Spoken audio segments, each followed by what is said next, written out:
Yeah, so just to say that we're going to have about a 2-hour program today, and we'll begin with some remarks from Venerable Bhikkhu Bodhi, our chairperson, the chairperson of Buddhist Global Relief, and then we'll have a brief meditation and sharing from Kim Behan, our dear executive director, longtime executive director, who's going to tell us a bit about Buddhist Global Relief and how the organization has grown and evolved over the years. And then we'll begin the main part of the program where we will have we'll alternate presentations from our partners because we work exclusively in collaboration with other nonprofit organizations around the globe. And so we'll have presentations from some folks from World Food Program USA, from Child Action Lanka, from Hope for Haiti, and from Trees That Feed. We'll also have a special presentation from our guest Mohsen Madawi.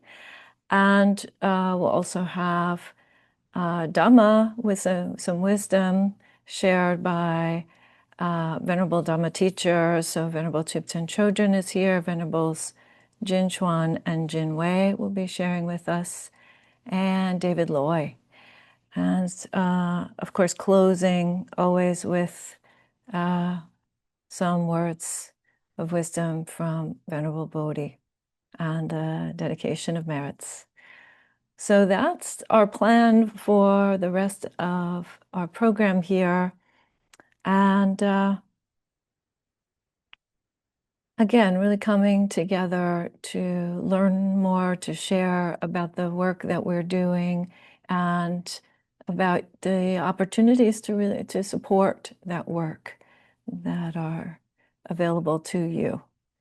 So I will begin by sharing a bit about introducing our chairperson, again, Venerable Bhikkhu Bodhi. So Venerable is an American Buddhist monk, originally from New York City, and he has a BA in philosophy from Brooklyn College and a PhD in philosophy from Claremont and Graduate University. And he received his novice ordination in Sri Lanka way back in 1972 and his higher ordination the following year. He was the editor and president of the Buddhist Publication Society in Kandy, Sri Lanka. And he returned to the US in 2002 and has resided for quite a number of years at Chuan Monastery there in New York State. And he is president of the Buddhist Association of the United States since 2013. And perhaps best known actually as a prolific translator of the Pali Canon, for which I am, and I think many people are incredibly grateful. So it's good to know about the wonderful accomplishments of the folks who are on our team. So thank you, Venerable, for your efforts, and please share with us. Okay, so thank you to Roshi Dhammadīpā for introducing me and for facilitating this program today. And I want to welcome all of our guest speakers, our team members, and all of the participants, and to express my gratitude to all of you for joining us here today. I say this afternoon, but for some of you this morning, this evening, and even late in the night for a few.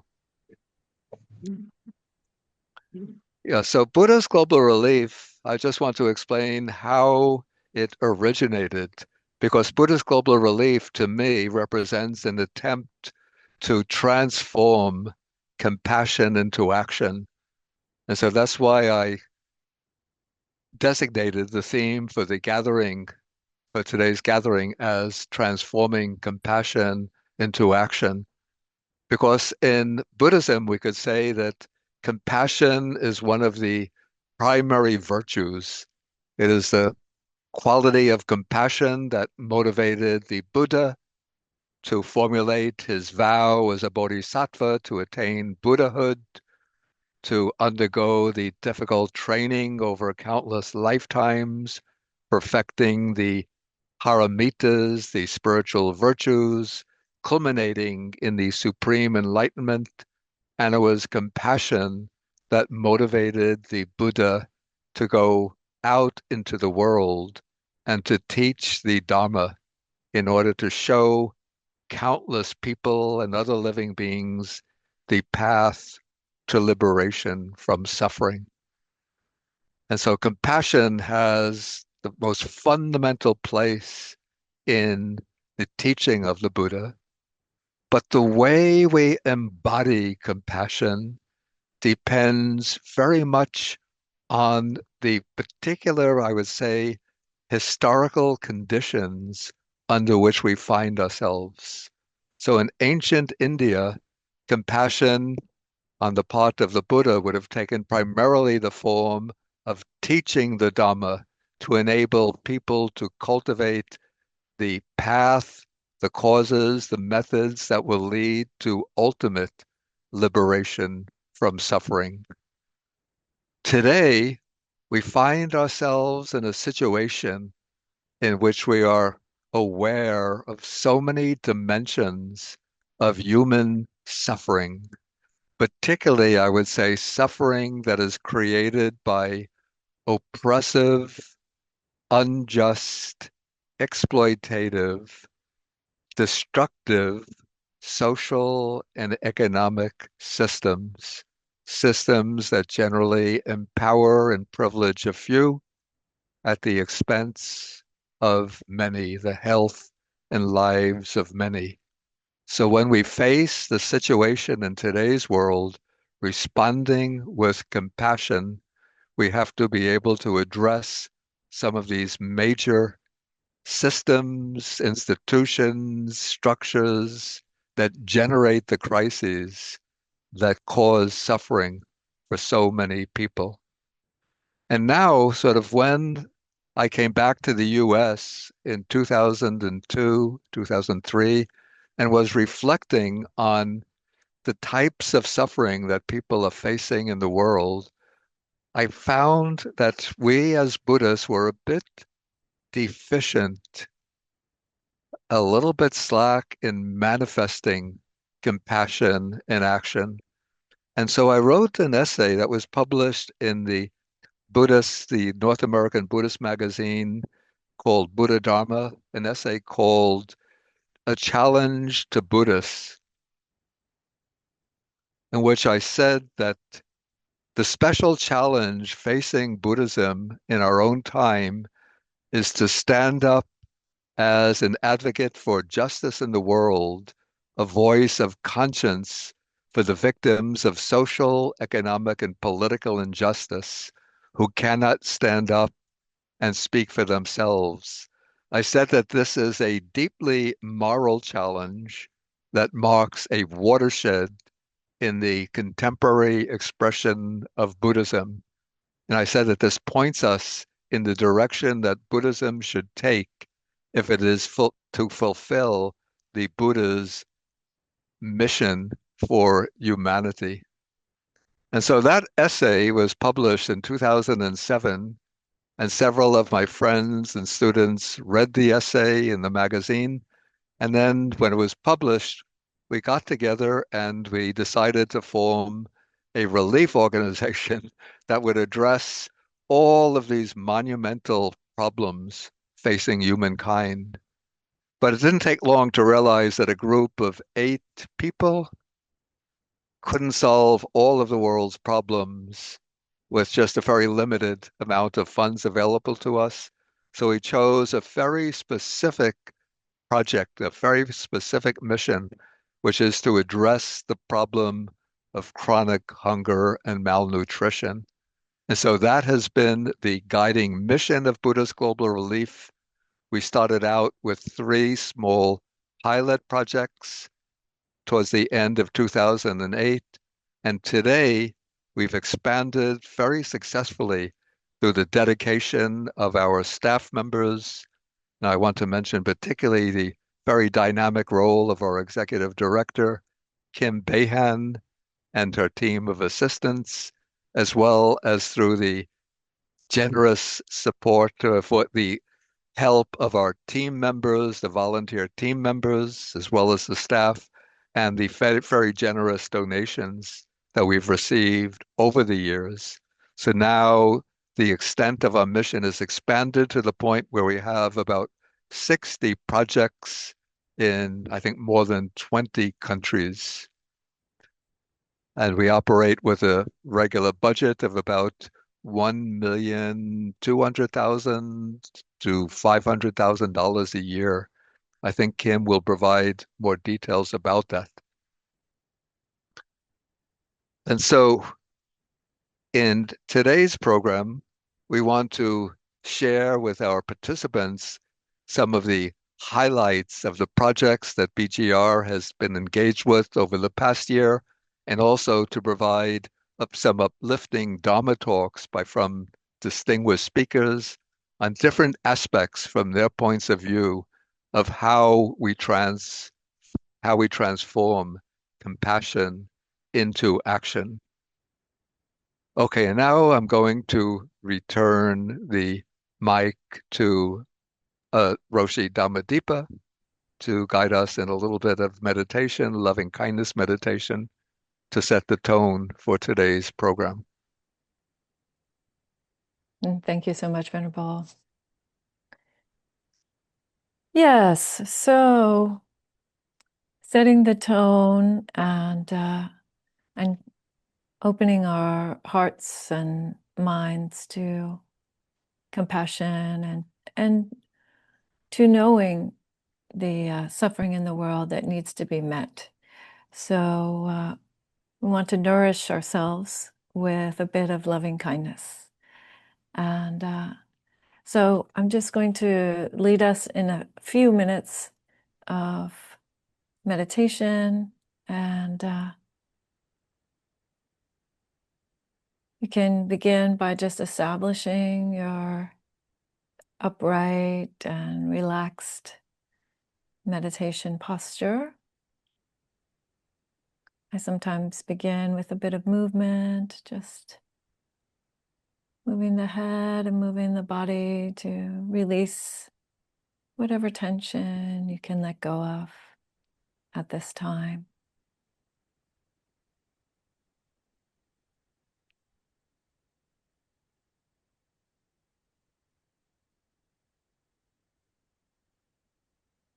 And feeling the weight of your body on your supports, your seat or your cushion, your couch or your bed. Just relaxing into your supports.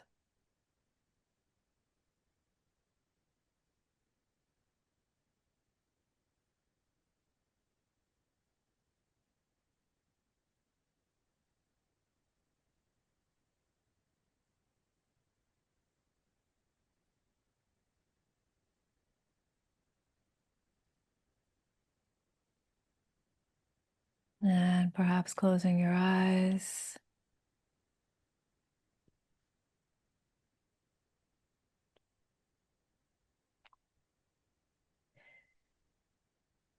And now aware that there are thousands of people around the world who are practicing loving kindness meditation at this moment. Then opening your body and your heart center to receive that loving kindness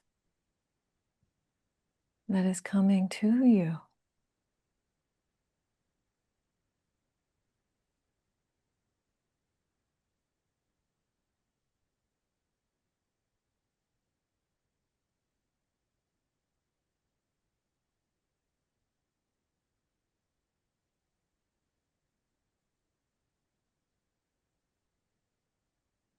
Perhaps it helps to visualize a person, maybe a grandmother in Thailand late at night.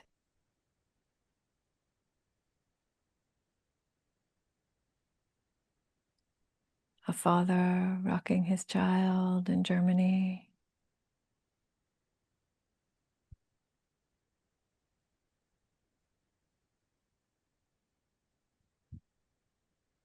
Monks and nuns in California or Italy. Just imagining all those beings are filling your body with loving kindness.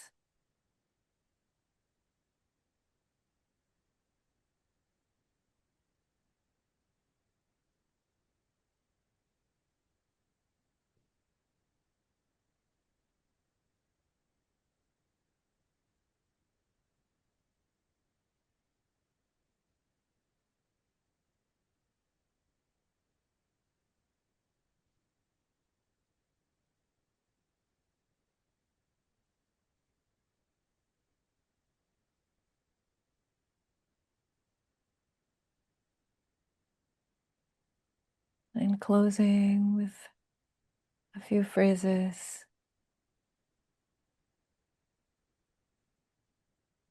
May I be filled with loving kindness.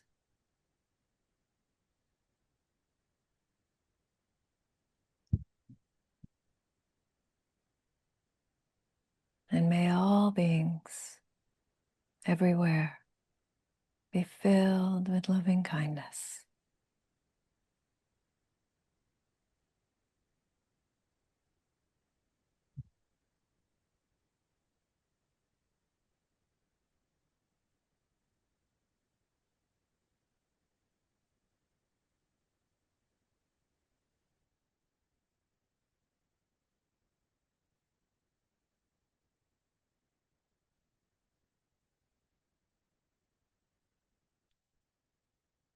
Beautiful. And now you can open your eyes.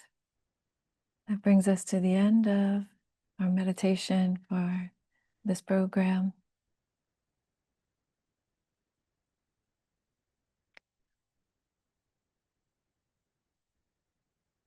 So, having nourished our hearts and prepared them, we will go ahead with the rest of the program. So, I want to introduce Kim Behan.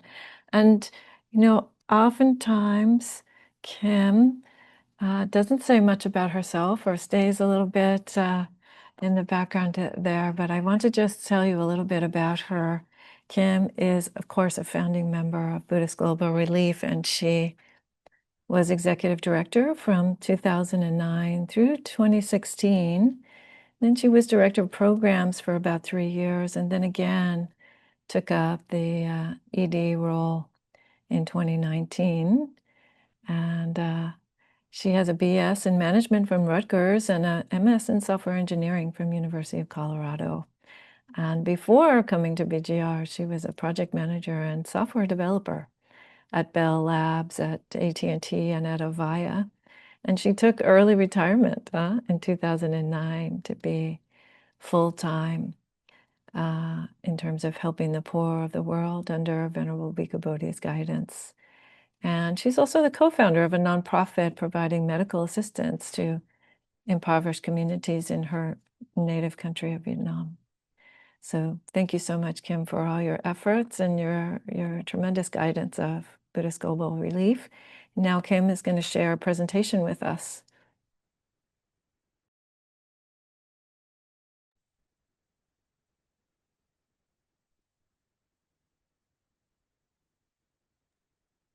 Please go ahead when you're ready, Kim.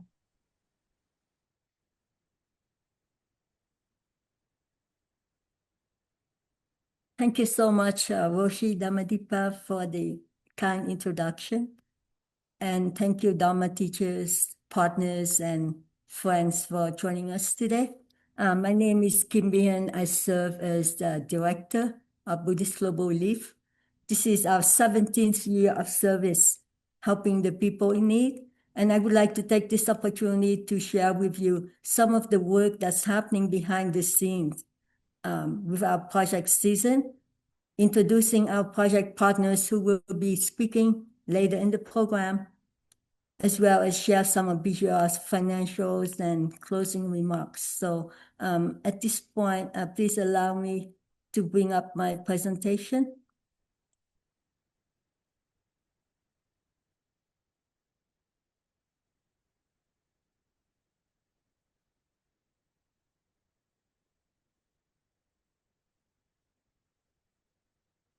Okay, I hope you can see my presentation now. Yeah, thank you. As Venerable Bhikkhu Bodhi and Dhammadīpā has shared, the theme of our gathering today is transforming compassion into action. BGR completed the 2025 grant funding season this past June, and we gave a total of 1.2 million to support 60 projects. And as you can see in the map, in countries in Asia, Southeast Asia, Africa, North, Central, and South America, as well as the Caribbean. Our project season typically runs for 6 months from January through June. And to kick off the project season, the projects committee meet to approve partner organizations to be invited to submit proposals based on basically past year success and impact of the projects. The BGR board, staff, and team members then organize into teams to review and assess the proposals. We had 4 review teams this past spring to focus on the 4 geographical regions: Africa, Americas, India, Sri Lanka, and Southeast Asia. As you can see, with 60 projects, each of the team has approximately about 15 projects to review, and each of the team members basically reviews 2 to 3 projects. Our review consists of assessing information we requested in the application, as well as the reports we received from past year's funding. And some of the key information we request in the application are like project description, population served and needs of the project, key activities of the projects, number of beneficiaries, grant budget in terms of personnel, supplies, equipment, as well as impact. And once the members have the chance to complete the review, then each of the 4 teams meet to assess all the proposals reviewed, ask questions, follow up with our partners as needed, as well as make recommendations to the board. And at annual board meeting, typically at the end of April, the 4 review teams convene to present their proposals and share recommendations with the board for approval. The staff then sends approval letters to partners, and the finance team will then disperse the funds. The last piece of it is as the programs get implemented, our partners will send BGR 6-month interim reports, basically to share progress of the project status, as well as final reports upon completion. And these reports typically will be used in next year's grant evaluation. As you can see, this is truly a lengthy process, which takes us about 6 months from January through June to complete, and a collaborative effort of the entire team, board, staff, and team members, and our partners working together to understand needs as well as impacts. This is one of the projects that I reviewed this past spring. In Nicaragua, even though 6 years of schooling is required, only 30% of the children reach completion due to poverty. BGR has been partnering with the North Country Mission of Hope since 2016, 9 years now, to provide educational scholarships such as uniform, backpacks, textbook, and school supplies to the girls that you see in the photo. BGR funded these girls since they were in primary school, They went on to secondary school, graduated, and now BGR added a second program to help them with college and technical school. And this past spring, BGR funded 22 young women to attend college and technical school. I would like to read to you a beautiful quote from Deacon James of the North Country Mission of Hope. As we know, education is the only effective path out of long-term poverty. However, in countries like Nicaragua, the barriers can be insurmountable without a hands up. By addressing many of these obstacles, the BGR education program clears the path for many who otherwise would not have the opportunity to achieve this life-changing and hope-filled education. Thank you to the BGR board and donors for providing this priceless gift, which can never be taken away and will guide and inform these students their entire lives. And it is truly through your support that for the first time, these young women, upon graduation from college, technical school, and getting employment, will be able to break the cycle of poverty, which affects their families for generations. And the next project that I reviewed was from the Rosary Prayer Society. This is a new organization which we partner with to provide tailoring and embroidery skills training to 3 batches of women, 150 women per batch, for a total number of 450 women last year. Based on the report that we received, graduates from this program have secure employment from the government industry. Others have launched their own tailoring business at home, contributing to the stability, the financial stability of the family.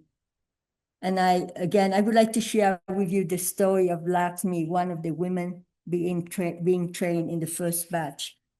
Lakshmi, a widow and mother of 3, joined our first batch. Before the training, she struggled to provide for her family, relying on inconsistent daily labor. Through the program, she not only mastered tailoring, but also developed her business skills. Today, she runs a successful tailoring business from her home. And with her skills and creativity, she got on board quickly and getting good number of orders, ensuring her children's education and well-being. She now serves as an inspiration to many other women in her community. Reading this story gives me a lot of hope, because within a short span of 4 months, these women basically got the training and now can provide for themselves and their families as well. The story of the starfish, as told by our teacher, is very inspiring to me, as it has relevance to the work of Buddhist Global Relief. Children were playing on the beach, throwing starfish into the water. Someone walking on the beach was puzzled as to what the children were doing, as there were hundreds of starfish washed ashore. So the person stopped and asked one of the children, "There are hundreds of starfish on the beach. What are you doing?" So the child paused for a minute, picked up a starfish, threw it back in the water, and said, "For that starfish, it makes a difference."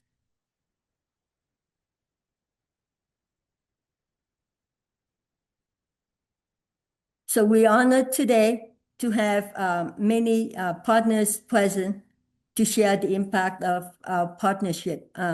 Buddhist Global Relief has been a partner of the World Food Program USA since 2018, supporting life-changing, life-saving emergency relief around the world. And today we have Christina and Lauren, who will share details about some of the crisis response in Africa and other countries.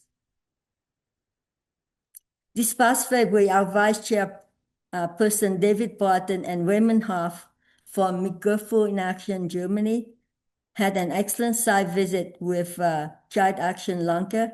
And we have invited Debbie, who will joined us late in the evening from Sri Lanka to speak about the preschool feeding program. Skylar has recently returned from a visit to Haiti and has latest updates to share with us about the nutritional support for children in southern Haiti. And then lastly, Natasha from Trees That Feed Foundation will speak about planting breadfruit trees and its impact, as well as share details about the feeding program for school children in Jamaica and Haiti.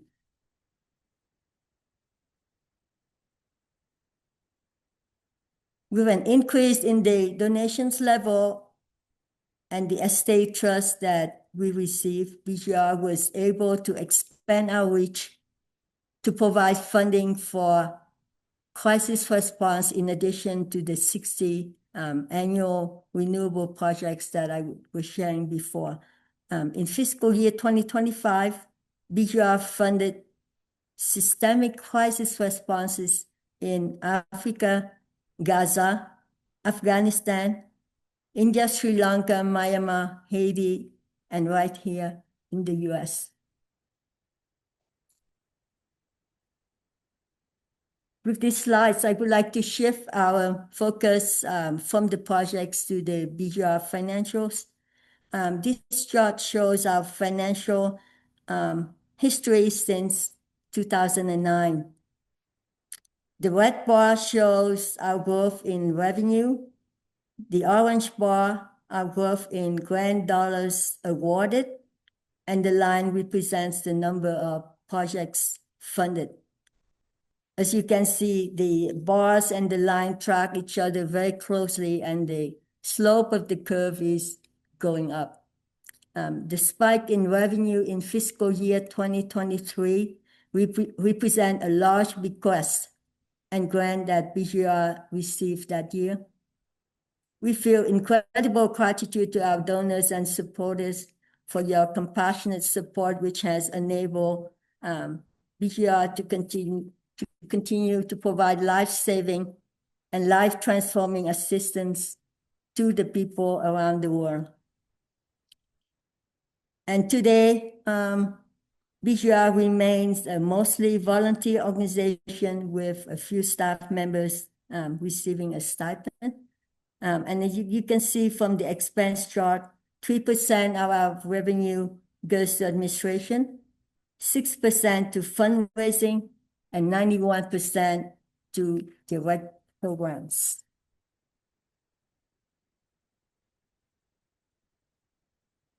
In the first month of this year, the administration eliminated the USAID agency, and as a result, canceled 86% of funding for international humanitarian programs and cutting some 900 projects that provide support for the world's most vulnerable people.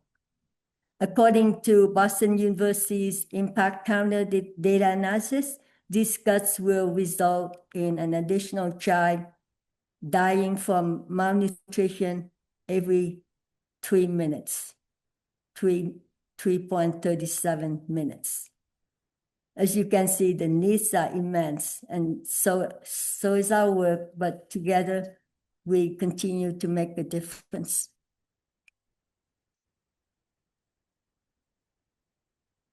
All of us at Buddhist Global Relief feel immense gratitude to our teacher, Venerable Bhikkhu Bodhi, for the translation of Buddhist texts, the Nikayas, excellent Dharma teachings through the years, and the formation of Buddhist Global Relief to enable all of us to contribute in a meaningful way on this journey of faith and service.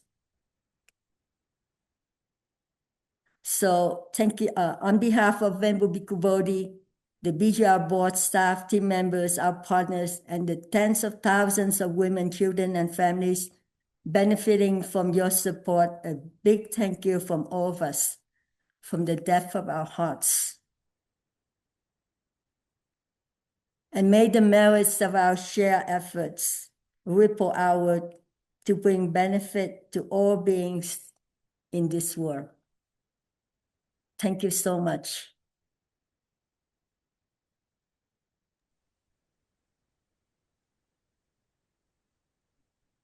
Thank you so much, Kim, for that very informative and also very heartfelt sharing and presentation about BGRs. Really very touching. Wonderful.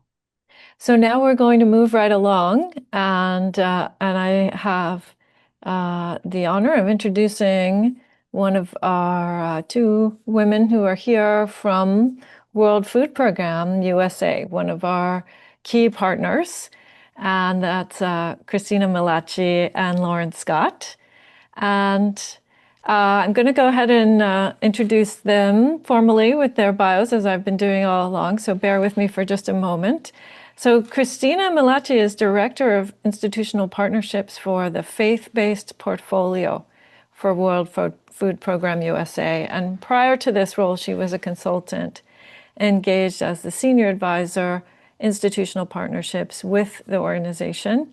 Before joining World Food Program USA, she was a philanthropic consultant with Fidelity Investments and spent 10 years at the Resource Foundation, which is a New York City-based nonprofit focused on Latin America and the Caribbean. She led the programs team there before assuming the executive director role in 2020. And her career in international development began with fieldwork alongside local nonprofits on the outskirts of Guayaquil, Ecuador. So Christina holds a BA in communications from Villanova University and completed an impact measurement and reporting executive program at the School of Public Affairs of Baruch College. And Lauren, who I will also introduce, who is also here. Lauren is the Assistant Manager of Institutional Partnerships and helps to relieve global hunger through the stewarding of relationships with institutional prospects, such as faith-based organizations, civil society organizations, and private foundations. Prior to her role at World Food Program USA, she gained experience in administration and stewardship in KPMG's Talent Development Department and as Athens Area Humane Society's Donor Relations Stewardship Coordinator. And her Master's of Social Work was obtained in May of 2023, where she worked primarily as a children's advocate in various arenas. And additionally, she worked as a teaching assistant at various US-based universities in South Africa in 2022. So welcome, ladies, and please tell us about your work with World Food Program USA. Thank you so much. Can you all see my screen as I go into present mode? Just want to make sure. Yes. Okay. And then let me switch the display. All right, take it away, Christina. Thank you. Thank you. Good morning, good afternoon, good evening. Thank you all for the warm introduction. My name is Christina. My colleague Lauren and I are honored to be here with you all today to share a few stories that illustrate what we've achieved together in recent years. We are extremely grateful for the consistent commitment that Buddhist Global Relief has shown our organization since our partnership first started.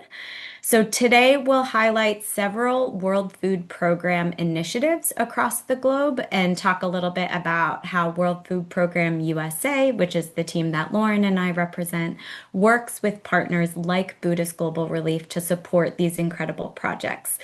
We really hope that the next time that you're asked about the type of work that you all contribute to, that you'll have very concrete examples of the incredible impact you have helped make in countries like Myanmar and Afghanistan. So as you may already know, we are facing a global food crisis of unprecedented proportions. Truly the largest in modern history. You can see some of the numbers on this slide, but these are not just numbers. They are families, they are elders, they are children, and it's truly what keeps us up at night. And I think the partnership between World Food Program USA and Buddhist Global Relief really shows how aligned we are in feeling called to this work to really support and help communities and children around the world to avoid hunger. So yes, the situation that Christina and Kim alluded to and outlined feels very daunting. But I have to tell you, we are not deterred.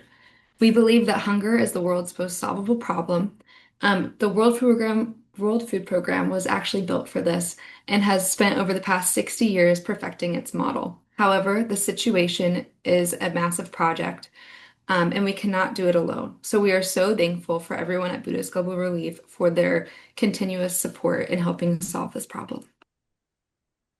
For those of you who are not familiar with the United Nations World Food Program, or WFP as we may refer to it, it is the world's largest humanitarian organization with presence in over 128 countries and territories. WFP is dedicated to fighting global hunger through saving lives and changing lives. Saving lives can look like providing emergency food aid, immediate cash transfers, or nutrition support. So anything, these programs that they're ones that meet immediate needs. Changing lives often looks like transforming communities through resilience building and tackling the root causes of hunger with programs like school feeding and our work with smallholder farmers. So you might be wondering, how do Christina and I fit into this? How does WFP USA fit into this? Well, WFP USA is a separate nonprofit organization that works in tandem with WFP to drive support and awareness here in the US. Buddhist Global Relief has been one of our key strategic partners in supporting disaster relief and recovery programs over the years in places like Syria and Ukraine and Bangladesh and Somalia. And as an organization, you all have supported WFP in providing 1,752,000 meals to individuals in 14 countries.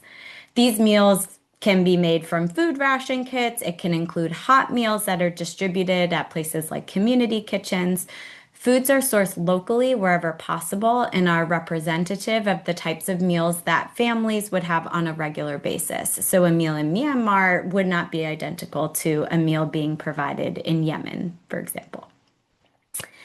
Now we'd love to actually share a few stories from people who have been reached through these programs, thanks to incredible partners like Buddhist Global Relief. And we'll start off in Afghanistan. So with support from partners like BGR, WFP reached 11.8 million people across Afghanistan in 2024. And this includes people like Roshan, a widow from a remote village where winters are especially challenging and roads are often blocked by snow. But thanks to partner support, WFP reaches even these most remote villages. And this helps families like Roshan's to have better access to food and nutrition when they need it most. Still, about 1 in 3 Afghans remain food insecure and malnutrition is rising. And this vital work is not done, and it's why partnerships like ours are so critical. And it's actually our incredible pleasure to share a quote that was included in a letter from the Afghanistan country director for WFP to Buddhist Global Relief specifically, saying the importance of our partnership in navigating this new reality cannot be understated. As conflict continues in South Sudan, thousands of families have fled across the border into Ethiopia, seeking safety and food. Among them is Nayabo, a mother of 5 who is pictured here receiving emergency food aid, is among them. Thanks to support from Buddhist Global Relief, she now receives corn, yellow split peas, vegetable oil, iodized salt, and super cereal, which is a fortified wheat, milk, and soy blend, at a local distribution center. This food helps her and her children stay nourished as they begin to rebuild their lives in a new country. Our next story takes us to Eastern Chad, where sharing meals has actually led to a close friendship between Jumai, age 17, and Miriam, an 11-year-old refugee from Sudan. They became friends through WFP's Emergency School Meals program, and thanks to contributions from partners like Buddhist Global Relief, both Jumai and Miriam receive food at school that enables them to pay attention and to really work towards achieving their dream. And actually, we know that for Jumai, her dream is to become a doctor. So school meals bring food security while building pathways to stability and solidarity. In WFP-supported schools, attendance and retention rates are over 90%. This year, WFP will assist more than 100,000 children with emergency school feeding in eastern Chad alone. And when a powerful 7.7 magnitude earthquake struck Myanmar earlier this year, it left nearly 17 million people struggling to survive in its aftermath.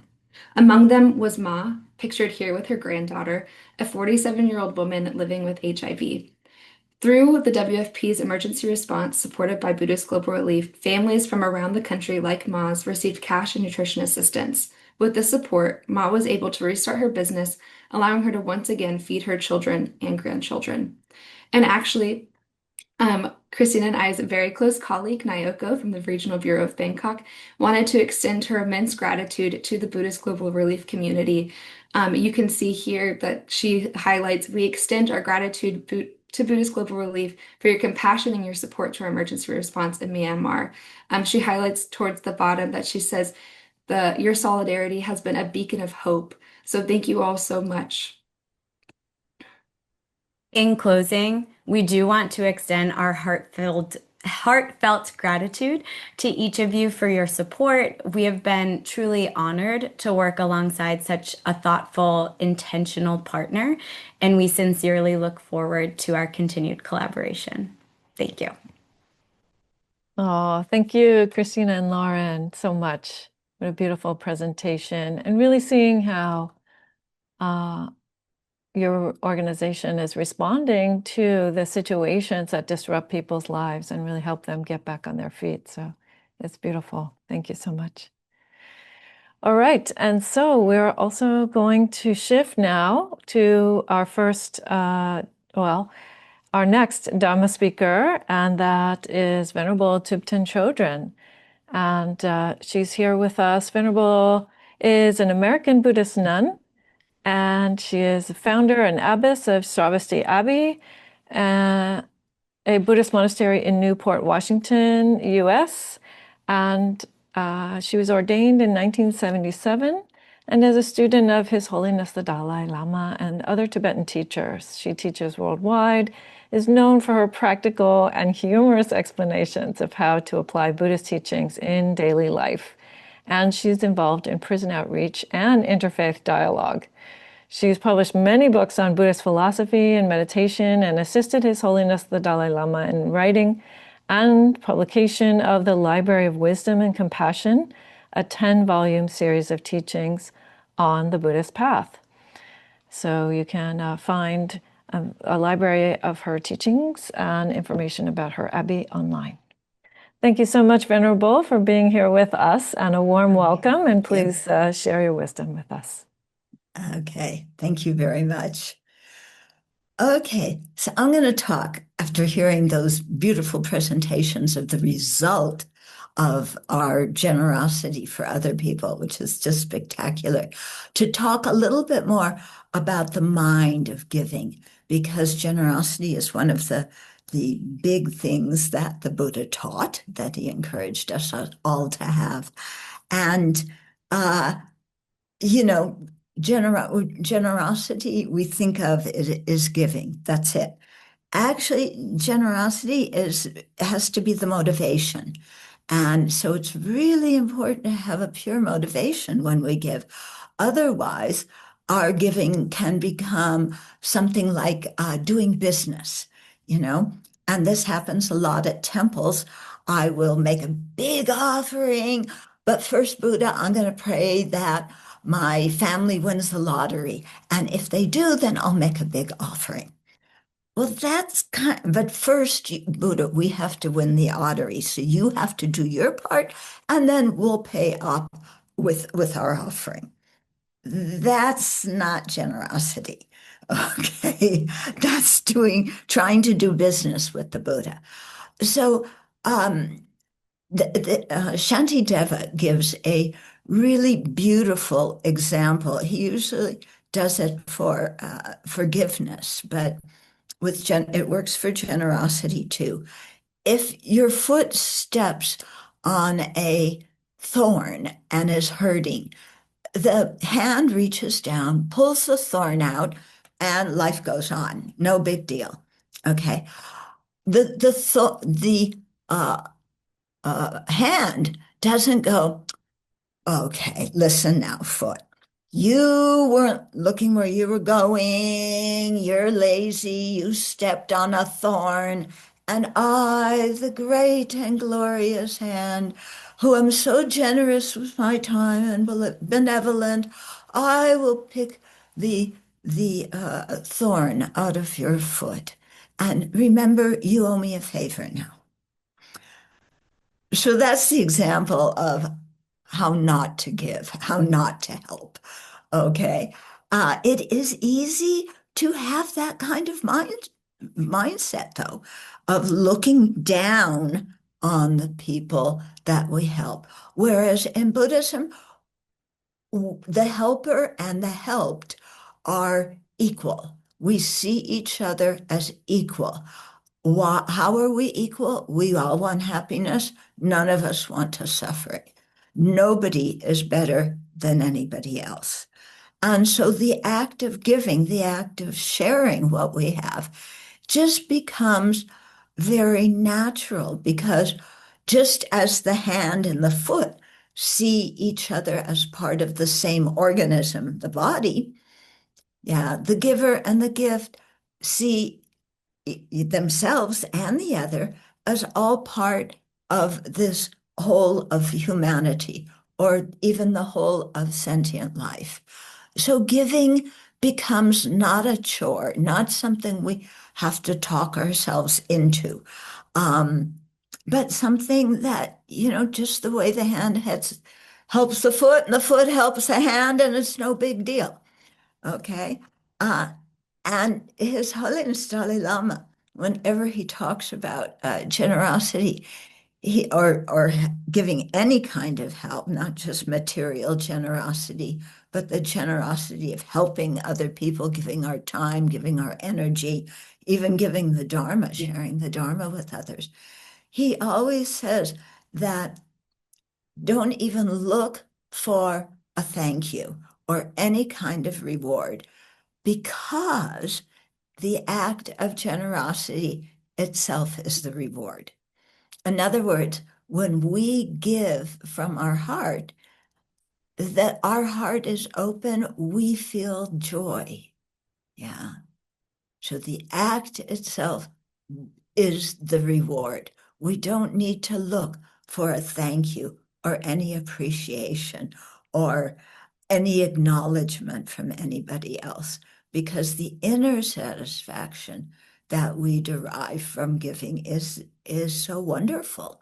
Yeah. And so as we see all the good things that Buddhist Global Relief is doing, for everybody else in different parts of the world, and we're all part of one big family of sentient life, then let's open our hearts and enjoy our own happiness that comes from giving, and enjoy watching other people's happiness when they receive, because it's so lovely, it's so heartwarming when we can see the results of our generosity in others and in ourselves. Okay, I think that's it. Okay, Venerable, thank you so much. I feel the joy in your sharing, and I really appreciate that message that about giving really being its own reward. Lovely, thank you. All right, so we are going to continue on now, and our next speaker is David Broughton. And I I'm sharing a little bit more about the folks who are involved with Buddhist Global Relief, so that you have a sense of this wonderful team and what they bring to the organization. So David is our vice chairperson of our board, and he has worked for over 35 years in human services in a variety of roles, including his role as Chief Operating Officer of Livestream Behavior Center, overseeing $45 million of agency support divisions and integrated health clinics. And prior to that, as President and CEO of Crisis Center of Tampa Bay. And he has his master's degree in social work from the University of Chicago. And David has done great work with BGR also for many, many, many years. So David, please share a bit with us and hand it off to our next speaker as well. Thank you, Dhammadīpā. Thank you all. So, dear friends in the Dhamma, as followers of the Buddha's path, we are called to answer suffering with wisdom and compassion. Compassion is not only a quality of the heart that arises when we abandon greed, hatred, and delusion, it is a call to action. And given the scale of hunger and malnutrition unfolding across our world, requires an urgent response. Since early 2025, that's this year, the U.S. government has slashed over $27 billion in foreign aid, terminating over 90% of U.S. aid programs. This includes funding for maternal and child nutrition, emergency food relief, and disease prevention. The World Health Organization lost $640 million. Gavi, the Vaccine Alliance for children, mind you, lost $880 million, and the UN AIDS Project lost $262 million. These cuts are not abstract. They mean fewer vaccines, fewer clinics, and fewer meals for those most at risk. In Somalia, as just one example, the number of people in food emergency tripled in the southwest state from 72,000 to 227,000 after U.S. aid was withdrawn. In Ethiopia, nutrition programs for 1 million children are collapsing. Globally, 319 million people now face acute food insecurity, with 44 million at risk of starvation. The UN warns that 13.7 million people in countries like Afghanistan, Haiti, and South Sudan might fall into famine-like conditions. But one of the things that we've learned is that greed begets greed. And it's not only what's happening across the globe, it's what's happening here. Domestically, the U.S. Department of Agriculture canceled 94 million pounds of surplus food deliveries to food banks in 2025, including millions of eggs, gallons of milk, and tons of meat and produce. These were lifelines for families living on the edge. Meanwhile, SNAP benefits, America's core anti-hunger program, are under threat from the shutdown and new restrictions, jeopardizing food access for over 40 million Americans. Buddhist Global Relief has long stood at the front lines, feeding children, empowering wisdom, and supporting sustainable agriculture. But the need has grown beyond what we can imagine. Without our support, hundreds of thousands of children may die from treatable malnutrition. Without our compassion, millions may go without food, medicine, and hope. This past Saturday, I attended the No Kings protest in Tampa, Florida, and I was reminded of how easy it is to feel insignificant, how our efforts can seem futile, like cries for help whispered in a raging storm. But when we come together, there is hope. It is in our togetherness that hope lives. It is in our shared commitment that change becomes possible, and is through our collective action that we can make a difference. The Buddha taught that hunger is the most severe illness, and he taught that generosity is the beginning of liberation. In this moment, we are called to embody both truths. So I ask you, let your dana flow freely. Let your compassion be manifest. Please give generously to Buddhist Global Relief. Your offering may be the difference between life and death, between despair and dignity. And now it is my great privilege to introduce our next speaker. Earlier this year, I was able to travel to Sri Lanka to visit several partner programs on behalf of Buddhist Global Relief. And it was a life-changing experience. And one of those programs that I saw was Child Action Lanka. And I was joined there with Raymond Hoff, who's the president of our sister agency in Germany. And together we toured the agency and saw some really remarkable sights. But in one of the programs that we went to was a group home for children who were at risk and who fathers had mostly abandoned them and mothers were trying to raise them and work at the same time. And so they were brought to this group home. And what was so extraordinary about that experience was how ordinary it was. I mean, these were kids just being kids. Well, you can tell a lot about an agency, an organization and a lot about the leadership from just looking around. You know, are the facilities well maintained? Are they clean? More importantly, are the clients, the children, happy? Because if the kids are happy, that means the staff are happy. And if the staff are happy, that means they've got great leadership. And that is certainly true of Debbie. I won't read her biography, but it is very impressive, and I would certainly send you all to her website. But rather than hearing me talk, I would rather hear Debbie talk. And thank you, Debbie, and welcome. And I know it's very late there. I hope you've had lots of coffee.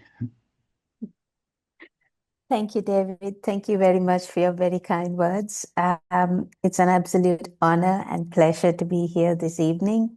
Oh, your morning. Sorry, it's my evening. I've tried the coffee and I'm hoping it's going to work. Just in case I'm putting you to sleep, please do let me know. Can you see my screen? Yes, are we good? Great. Yes. Yes, it's an absolute honor and privilege to be partnered with Buddhist Global Relief, and I'm deeply grateful for your continuous support and for making it possible for us to do what we do on the ground and to be able to continue, just like Bhikkhu Bodhi said about compassion in action. And it's very much part of the core of what Child Action Lanka is. And in our 20th year now of serving children in Sri Lanka, it's an absolute privilege. I consider it a privilege, and it's something that I always tell the team, to be able to be on the forefront of seeing their lives change and be a part of that audience, and to know that there's a little bit that we can do to make things better. And this is possible because of amazing organizations like BGR and MIA, who have decided to come alongside and say, yes, we believe in that vision and we want to support the children of Sri Lanka. And so it's with so much gratefulness that I step on this platform today to speak a few words and to thank each and every one of you who have chosen to support Child Action Lanka over the last few years. The foundation and partnership between BGR and CAL began in 2022, establishing a vital pipeline of support for Sri Lanka's most vulnerable children. This collaboration has been dedicated to providing essential resources, nutritious food, educational access, and holistic care. The mission was significantly strengthened in 2024 with the entry of MIA, creating a powerful partnership and alliance. And I'm so grateful to David and Raymond, who took the time to come out to Sri Lanka, come and visit our projects, come and meet the children, meet the staff, in spite of, all the heat and all the hardship of being in Sri Lanka. Just thank you ever so much for taking the time to come out and be there with us. And we felt real encouragement knowing that, it was not just a partnership across the globe, but it was actually a partnership of relationship, that you chose to come out there and be with us and try to understand how things worked on the ground. So we're really encouraged by that, and thank you ever so much. In our first project with BGR was in 2022 that we call Nourish and Lift. And this initiative was launched when there was a big crisis in Sri Lanka. At that point, UNICEF actually reported that 50% of Sri Lankan children were going hungry. And one of the biggest things that that broke our hearts was that children were going to bed hungry. And I don't think any child should go to bed hungry. I think it's one of the hardest things even for us as adults. But to know that little children were going to bed hungry, that was a hard one. And I remember, one day coming out of office at the end of the day, and a mom saying, "It's been a long time since I was able to give my child a cup of milk." And I thought to myself, those are basic things that children should be able to have. And today we're able to do this for the children. And it's, we've been able to bring what they consider a certain luxury, but we've been able to bring that to them as something, as part of the feeding program that we offer, thanks to your support. And during this time, I think in Sri Lanka, I think the world heard about how, the Sri Lankan economy was struggling, and there was so much vulnerability and hunger, and we're just really, really, really grateful for all the support that you gave us during that time, where we started out with, feeding the preschool children, being able to reach out to these low-income families and being able to provide them with nutrition. And as a result of that, one of the success stories is Neha's case, exemplifies the program's life-changing potential. Admitted at just, when she came out to us, she was just 4 months old. She was severely malnourished. Through consistent targeted nutritional support, she achieved a full physical recovery and met all the development milestones. Her story, however, also highlights the complex challenges that these children face. And we're looking at, not just trying to sort out one problem, but their life has a continuous cycle of different challenges. Recently, I think it was about a month or a month and a half ago, we faced the tragic loss of her sister Fatima, a talented individual who had represented her country. A young girl, she was only 15 years of age, and she ended up committing suicide. And this was a shock to our system because she was out there. She was a very special young lady. And, just little things, how hard they can hit them. That thought was a really hard one. And as much as, we look after, little girls like Neha, making sure that they come out of that cycle of, malnutrition and hunger. Then there's also other areas where we look into caring for them, and in response to all this, KEL has intensified its holistic support for families, proving that true care must address both physical and psychological well-being. And this is something that, we're learning the hard way as we try to bring children, not just children by themselves, but also taking care of their family. In 2023, we had the Nourish, Educate and Care. With this project, building on the initial success, the partnership expanded its scope in 2023. This evolution from emergency relief to sustainable development was marked by 3 key initiatives, providing specialized meals for children with special needs. And this was our center in Gampala. And it was an area that a lot of people didn't think Child Action Lanka should be going into, because we've been known for working with street-connected children. However, when the need arose, one of the key factors of Child Action Lanka's vision is about bringing equality to children.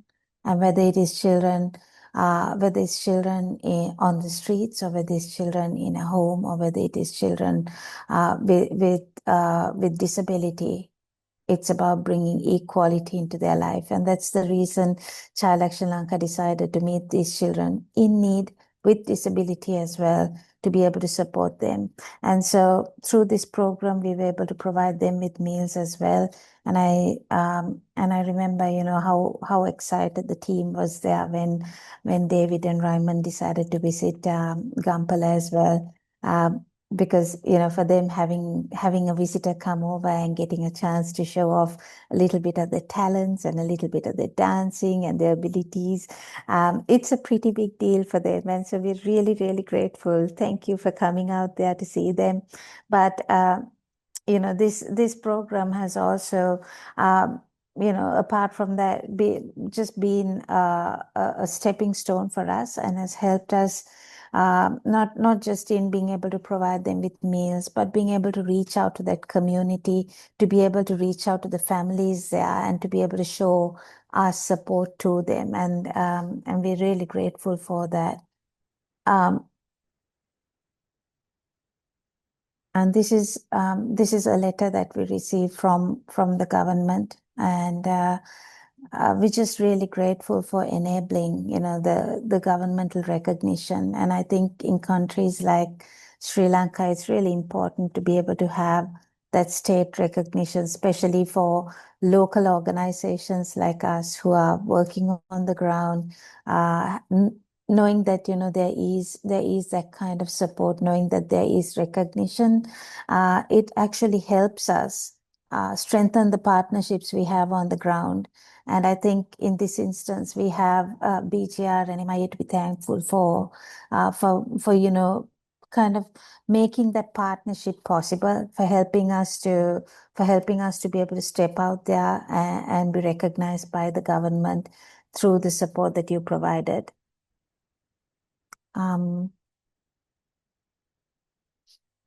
This is the story of one of the little boys at a special needs center in Gampala. His name is Sandharu, and Sandharu's journey illustrates the multi effect of our work. As a child with Down syndrome from a low-income household, he faced the significant development and nutritional challenges. The program provided him with daily nutritious skills. Crucially, the intervention also created employment for his mother within the center, generating sustainable income for the family. This demonstrates a core principle: empowering a child often means empowering their entire family, creating a ripple effect of stability and progress. And so we're really, you know, really proud of children like Sandharu, who we've been able to, you know, from there onwards, not just help them within our centers, but be able to get them back into school as well. And this is because of, I would love to say that, you know, I'm the reason, but actually I'm not the reason for it. The whole reason is because there's a very dedicated team there on the ground whose continual effort is to work with children like this and to make sure that, you know, that their lives are being transformed.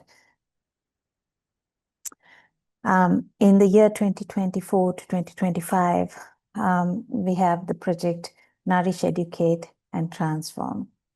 The entry of MIA as an equal funding partner, which was very welcomed, marked a new chapter of growth and transformation. This enhanced the support and enabled the implementation of 3 targeted projects: restoring dignity and enabling education through school supplies, expanding the geographical reach of the preschool feeding program, and ensuring continuity of essential nutrition and support for children with special needs.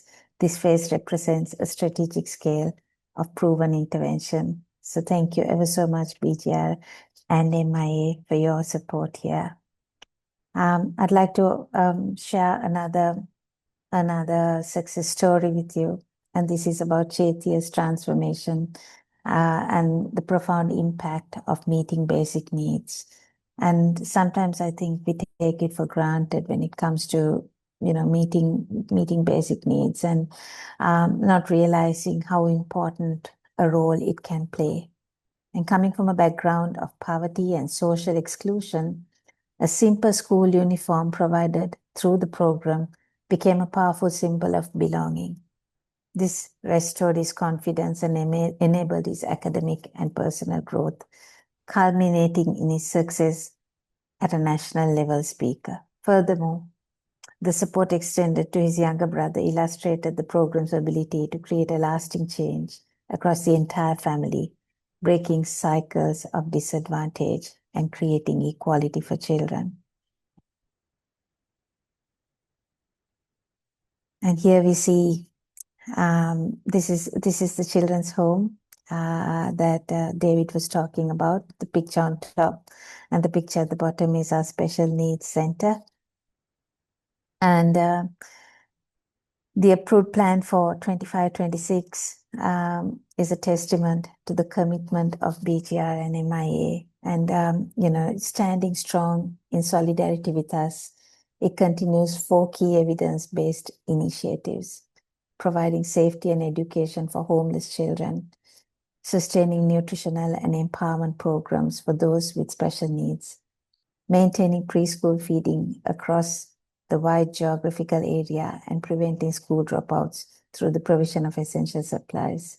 This comprehensive strategy is something that really supports and helps children to be able to break that cycle of poverty. And we're just really grateful to you for, sometimes I think when we started the children's shelter, it's a program that actually started as a result of the lockdown during COVID, where the children were on the streets and had nowhere else to go. And I remember, little things that we didn't think much of. For example, just them having a bed to sleep on. I remember one of the little girls said, "Oh, I'm not a street child anymore because I've got a bed to sleep on." And that was something that really, it hit me in a certain sense, because, I would have never thought a bed could actually alter how a child saw herself. And imagine how much more a continuous support and that security for a child can do. So thank you for choosing these projects. We're just so grateful to you. These are some of the stats of, and the reach of where we are based in the country.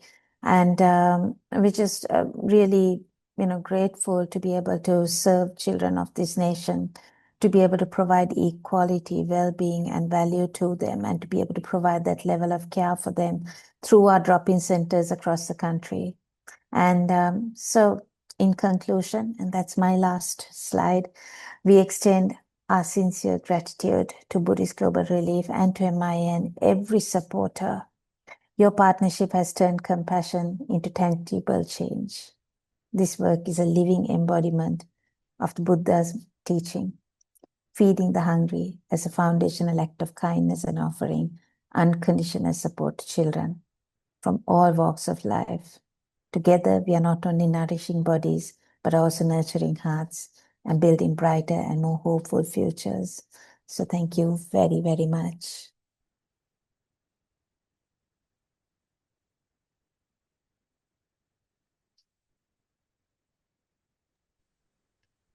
Okay, so I will speak now, and first I will thank Debbie for this wonderful and very hot, moving presentation.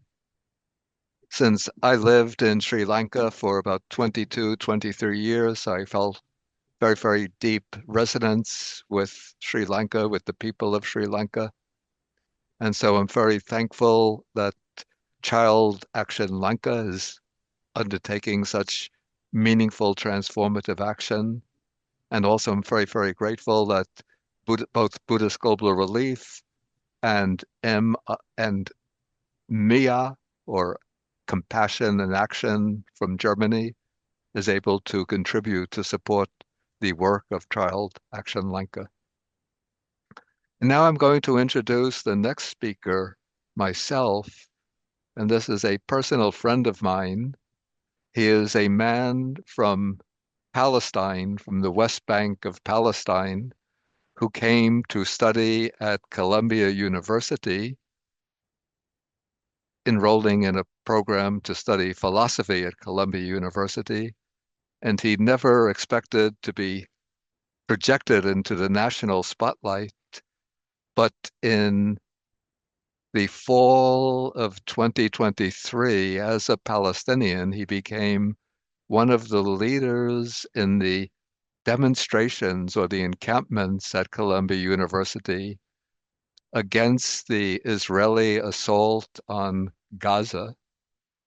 And for this reason, when the present Trump administration was targeting leaders of the encampments or the demonstrations, the second person that they chose as their target was Mohsen Madhavi, who, when he went to take the test for the U.S. citizenship, he was detained by ICE. This was in the middle of April, and he was held in detention for 16 days until the court ordered his release. And now Mohsen has graduated from Columbia University with a bachelor's degree, and now he's enrolled in the graduate program, the master's program at the School of International and Public Affairs, pursuing a master's degree. And though Mohsen grew up as a Muslim, when he came to the United States, he encountered Buddhism and he embraced the Buddha Dharma. And during his time at Columbia University for 2 years, he was the president of the Columbia University Buddhist Association. And through the years, Mohsen has aspired to serve as a bridge builder, speaking out in favor of freedom of speech, human rights, and attempts to create peace in the Middle East. And so now I invite Mohsen to share some thoughts and reflections with us and to express my deep gratitude that he's able to join us today.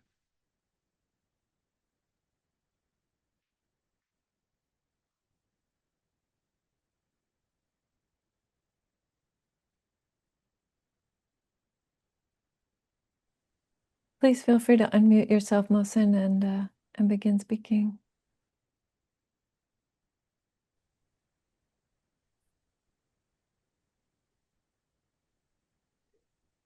Sorry, it was not allowing me to unmute myself. My gratitude to you, Reverend Bhikkhu Bodhi, and to Buddhist Global Relief for this opportunity to be with you and to witness the incredible work that you are doing to transform compassion into action. This is what we need the most, especially nowadays at a time where we see injustice being applied on every level. We see injustice, systematic injustice that is leaving children starving in many parts of the world, and that are also creating levels of trauma and pain and suffering for the people. So at this time, I find myself and I find the work that you do at the core of the Buddhist mission, at the core of Buddha's mission, which is to alleviate suffering in this world. And I want to thank you for fulfilling and continuing the work that Buddha started, and for fulfilling the mission of Bodhisattvas as well. I was moved specifically hearing about the children in many of the presentations here, because the way how I see children, I see myself in the story of the children that you have shared. And I see that children are innocent of any guilt or crimes, and they deserve to live in a peaceful and free conditions and situations. And it pains me that in the 21st century, with the advancement of the technology that we have and the access to so many resources, that we are still seeing and witnessing life streamed in many situations, children suffering, whether if it's suffering in the body, such as hunger, or suffering in the mind, such as trauma and pain and loss. Now, my story myself, I was born, for some of you who may not be aware of it, I was born and raised in a refugee camp in the West Bank of Palestine. And as a child, for the first 10 years of my life, I witnessed that suffering. I lived through that suffering, the suffering of the body. The refugee camp itself was established in 1948. So I was a third generation in that refugee camp. After the Israeli government has forced my family to out of our lands, out of our homelands, which is Israel now. And the camps have developed from tents into metal sheets houses, into mud houses, and now it's a concrete jungle. The level and the conditions that people live in are very painful conditions, very little privacy, very tight space, lack of sun access to the houses. And even when somebody is injured, you have to put them on a stretcher and move them from one house to another, and sometimes using a sledgehammer to open windows between the walls to allow the stretcher to pass through the houses to the street. And I remember that there were many times during my time as a child in the camp where I went to bed hungry. And we had the UNRWA, which is the United Nations agency that was providing basic help with food and medication. And unfortunately now, as some of you may be aware, has been suspended from functioning in Palestine and in Gaza as well. So the work that you are doing is such significant work, and it's a work of compassion and a work of creativity, especially at a time where we see unjust governments trying to suffocate systems that have been established in order to alleviate suffering and help people.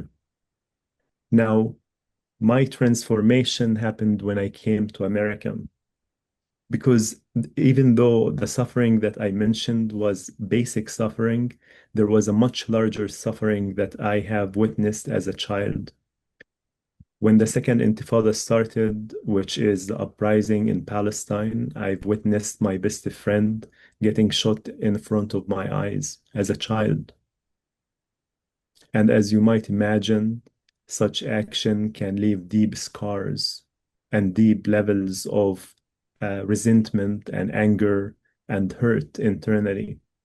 And that was not it. I witnessed also my uncle who was saturated in blood after the Israeli army killed him on my birthday, on my 12th birthday. And that was not it. I saw people shattered in front of me and collected their body parts as a child when I was 12 years old. I collected pieces of their bodies, such as fingers, and peeled off skin from the walls and put them in plastic bags to honor them. And then I was shot myself in my leg when I was 15 years old. As you might imagine, this creates a deep level of resentment and harm, and anger as well. But when I came to America at the age of 24, I was introduced to Buddhism. And Buddhism has transformed my life. It has transformed my life in a way that it allowed me to actually regulate my emotions. It allowed me to be present and aware of my emotions. It allowed me to manifest and to practice compassion towards the self and towards the others, empathy towards the self and towards the others, including those who call themselves my enemies. And it has transformed my way of seeing life, about the interconnectedness of all beings, and that need to alleviate suffering, that my pain is not separate actually from my oppressor's pain. So at Columbia University, I became actually escaping the tyranny of distraction that New York City provides, and the level of stress that I was not used to. I found myself going into the Buddhist Association and meditating with them. And shortly after that time, the board comes to me and they nominate me to lead the Buddhist Association. I was very surprised at that point, and I said, well, I am not quite Buddhist, but I am practicing Buddhism. And what they responded to me, they said, you are Buddhist, but you don't know it. You have the Buddha nature. And I said, it's a great honor for me to serve in this role. So soon after I joined the Buddhist Association in terms of leadership, I started leading it. I was fascinated by, and we would bring usually a master teacher every Thursday at 7:30 p.m. We would do a meditation and then teaching. And I was fascinated how that was very transformative, not only for myself, but for Columbia community and the students who were joining. And the community continued growing and growing and growing. And during one of the most special celebrations, which is the Vesak celebration, I spoke to the Buddhist community from Colombia, from New York City, and from New York as a whole. And I shared with them the urgency. That was in May 2023. I shared the urgency to bring Buddhist monks and nuns and master teachers from the monasteries to the communities because it is much, much needed. As you could imagine, in October of 2023, just 5 months later, we see the horrific, painful events unfolding in Gaza and in Israel, and the genocide that has unfolded. So that practice, we bring it from just a compassion into action. And that was my time to practice my Buddhist practice and to showcase that we can actually demonstrate, we can protest, we can raise our voices for justice and still not only nonviolent, but also doing it from a place of compassion and empathy. Unfortunately, that compassion and empathy was perceived by the US government as a threat. And as a result of that, I was imprisoned and I am still being persecuted with no charge, where the government is trying to put me back in prison. This is, as some of you might know, it's not only an attack on me because they are targeting me. I am a green card holder. I worked in this country. I paid taxes. I respected the law, but this is an attack on every non-citizen in this country, and eventually it will get to citizens. Now, at this point in life, I see the urgency more than any time before. Because what we are witnessing nowadays with the interconnectedness, our conscience and awareness with the interconnectedness of the internet and technology, we see how the world is connected and we see the danger unfolding in every part of this world. We see the destruction of democracy, the destruction of international order and international law. And we see the danger that this might pose on humanity as a whole, where it would not be surprising to see a nuclear war or complete domination by the techno-feudalist community in this world. So now we are working at Columbia University to continue the work for justice, to bring more spiritual communities to work together to build a much larger unity. And the direction of this to restore and reform international law and enforce it by mechanism of investment, such as investing in initiatives like the Buddhist Global Relief and divestment from other initiatives that are violating human rights and human dignity. I'm truly honored to be part of this meeting, and thank you for all of the work that you do.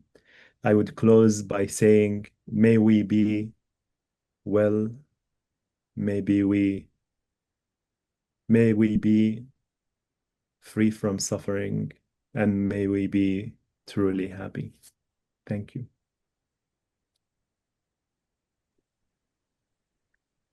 Thank you so much for those reflections, Mohsen. I really appreciate you telling us a part of your story and really highlighting the trauma that comes from injustice, both in your own life and for others. And also the turning of your own suffering to this exhortation to compassion, I think is very fundamental to the Buddhist message. So thank you again for your reflections. And so now we are going to continue with our project partners, those folks who are on the ground doing this compassionate action as well. And so next, our next speaker is Skylar Badenoch. And Skylar is the CEO of Hope for Haiti. He is a former Peace Corps volunteer with over 2 decades of nonprofit leadership experience, who's passionate about building bridges of opportunity and hope. And Skylar, please share your presentation with us and tell us about the work you're doing. Great, and I'm hopeful that everybody can see my presentation and hear me clearly. Yes. Great. Well, first of all, thank you so much for having me with you all today. It's been a real honor to listen and to think about the really very poignant words and meaningful words that have been spoken. And that's it really resonated with me, and I'm just moved by it. So thank you for bringing us all together, for all the things that have been said previously, and for just the inspiring and beautiful nature of the words. So yes, my name is Skylar Badenoch, and I'm the Chief Executive Officer at Hope for Haiti. And in partnership with Buddhist Global Relief, Hope for Haiti has worked over this past year to help families overcome childhood malnutrition, and empower caregivers across southern Haiti. And together, Hope for Haiti and Buddhist Global Relief have helped more than 9,000 children. And we help those children receive nutrition screening and supplements and care, reaching beyond our original goal, which was just 5,000 children. So this is a story of collective action. This is a story of collaboration. It's a story of transformation for children and mothers and communities. And many of us, I know, have heard about the challenges in Haiti. I had the opportunity to travel to Haiti about 6 weeks ago and be on the ground with our team of doctors and nurses and educators and frontline healthcare workers. In our eyes, heroes in this story of fighting poverty and malnutrition. And malnutrition remains in Haiti one of the most pressing issues for Haitian children under the age of 5. And right now we know that more than half the country in Haiti is food insecure. And this type of poverty really makes for unstable food systems where waterborne illness and disease prove more and more challenging. And so that's why this partnership with Buddhist Global Relief was so important to us, because we were able, with the support of Buddhist Global Relief, we were able to launch 198 mobile clinics in some of the most remote and isolated communities in Haiti. And each of these clinics provided screening and supplementation and follow-up from my colleagues. And so we really our focus was providing a full circle of care. And together we screened more than 9,000 children for malnutrition, 3,000 of whom received nutritional support. And we diagnosed 147 children with malnutrition, and 63 of them have recovered during this period. And we're not stopping. That's just today's numbers, and we're going to keep this work going. And so we know that direct care is really important, but so is education. And so part of our work with Buddhist Global Relief was making sure that beyond direct care, that we were focusing on improving the knowledge and the practices of mothers. And so our Mothers Club brought together 35 workshops to nearly 900 mothers and caregivers. And those workshops covered things like breastfeeding and weaning and oral hygiene and vaccination and early signs of nutrition. And the mothers who did graduate that program and did every single one of the training modules, received and certificates and became ambassadors. And so now they're going forward as leaders in their community to tell others what they've learned. And what we know, and this is a quote from one of my colleagues, Claudine Francois, who has been with Hope for Haiti for 15 years. Claudine said, when mothers are equipped with knowledge, this is when entire families thrive. And so we think about that quote, how it holds meaning for us as an organization and how we can continue that knowledge spreading to mothers all throughout Haiti. I want to give you a quick example of what this work really looks like in the community of Zonglé, where Hope for Haiti has been working for years. Our team screened 55 children, and we found that 5 were severely malnourished.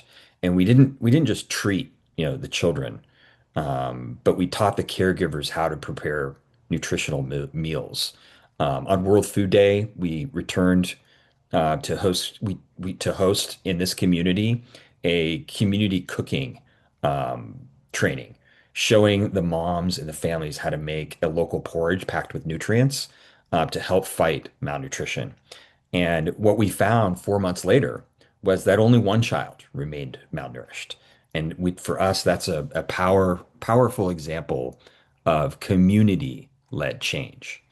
I want to give you a quick example of a young boy. His name is Mars Steve, and Mars suffered from painful sores and ringworm.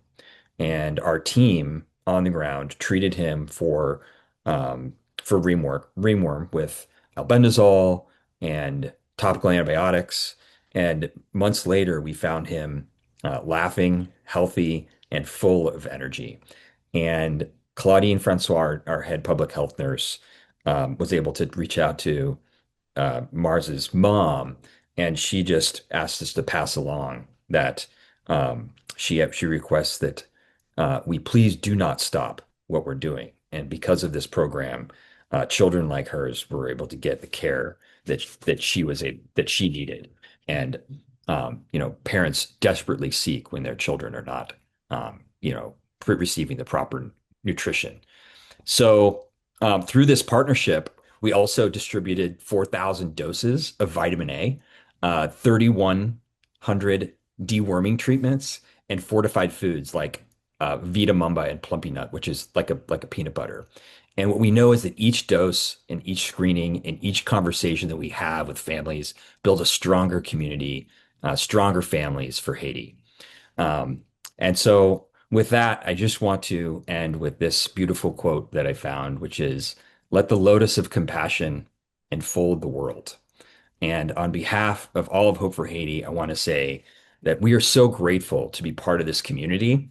And your generosity really inspires me and our entire organization to continue this work, knowing that, and I love this quote, that giving back is its own reward. Nutrition and finding ways to provide nutritional support to families and communities in Haiti is our only reward. So thank you. Wonderful, Skylar. Thank you so much. I see the vibrancy in those kids after they receive the care. It's wonderful. Thank you again. So Thank you. now we will shift, yes. So we will shift to another Dharma reflection. And for that, we are inviting Venerables Jin Chuan and Jin Wei to share with us. So just to say a bit about each of them. So BGR board member and Sangha council member Bhikkhu Jin Chuan, on your left there of your screen, I believe, yes, there we go, was born in New Jersey and grew up in the Bay Area of California, discovering his calling to monastic life during high school years. And in 2005, he joined the City of 10,000 Buddhas, where he now serves as both chaplain and assistant professor at Dharma Realm Buddhist University. And together with Bhikkhu Jin Wei, he is helping to establish Redwood Vihara, which is a forest monastery in Boulder Creek, California. And speaking of Bhikkhu Jin Wei, he is also a BGR Sangha Council member, and he began his spiritual journey in his native country of Poland, where he started practicing meditation back in 1999. And that path led him to the City of 10,000 Buddhas in 2013, so he could pursue monastic training. And currently he serves as a lecturer at DRBU Extension while dedicating himself to the development of Redwood Vihara. So welcome, Venerable. It's always wonderful to see you. And please share your wisdom with us and your reflections. So, good morning, good afternoon, good evening, everyone. I know this is an international call. I'm just reflecting that sometimes they say bad news is good news, right? The kind of what bleeds leads. BBC Yeah. used to use this frame. But here, it's been really inspired hearing all the good news, people responding to that bleeding with real compassion. And it just kind of uplifts the heart. And I think this is something in our world we don't hear that much about. We often can feel this kind of despair by all that's going on. So just so grateful to be able to be here with everyone and hearing the stories of people's real dedication in difficult circumstances, responding to the pain and suffering in the world. And so we were requested to share about Guanshi Bodhisattva, and Jin Wei-Shi was going to start out. I want to show her appearance, her picture. Guanyin Bodhisattva. Here's the picture from our main monastery, the city of 10,000 Buddhas in California. And as she's well known as a bodhisattva of the great compassion. Here she appears as a female, but in other traditions, she's recognized as a male. And of course, obviously, she is very fluid beyond any gender or species. And you can look at in her face, is very peaceful and at ease. And what's make her a special CIA agent, what we call the Compassion in Action agent, is her deep awareness and then clarity. And we look at around, she has 10,000 hands, always ready to reach out and help. And each hand has an eyes to see and 10,000 ears to hear everyone's cries, and she can respond accordingly. But what we don't see in this picture, behind her very tranquil face, they are expression and other faces. Some of them are fierce, strong, and even scary. And so Guanyin kindness is not weak. And for sure, she's not pushover. Sometimes beings need this kind of strength that she can protect from harm, speaks about values, remind about values, and speaks truth. So it's Guanyin Bodhisattva. And so we were asked to recite her name with everyone, just to kind of invoke her presence, because for us, she really is an embodiment of this deep, profound equanimity and wisdom. I think what just shared about seeing sometimes the suffering in the world, but actually still being able to stay grounded. And then the compassion, each of those hands reaching out. So her name literally means she who hears, or she who observes the sounds of the world. Or maybe even more simply, the one who listens. And I think within each of us, we can tune into that place in our heart, that quality of listening. And I think for many of us, we know that that place of really listening from compassion is a powerful way to heal. And so we'll invite everyone to chant with us. The first character is Namo, which also means homage. I think it comes from the root nam, which is to bend. Namaste. Namaste is very similar. So it's a kind of a humility or kind of bending, honoring. And Guanshi Pusa. Pusa is Bodhisattva. So I invite everyone, if you're willing, you can just kind of sit up straight, breathing in, exhale, relax. She's another name, Guan Zizai, who means she who contemplates at ease. And we'll recite her name just for a few minutes to kind of anchor ourselves in that sense of wisdom, equanimity, that then manifests in the world with real compassion connected to all beings. Okay. Namo Guan Shi Pusaya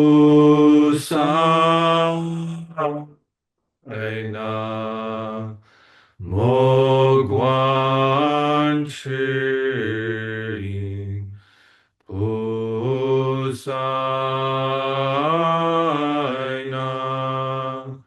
Mo Guan Shi Pusaya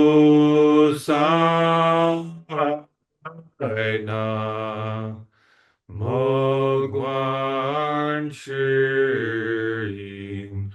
Pusaya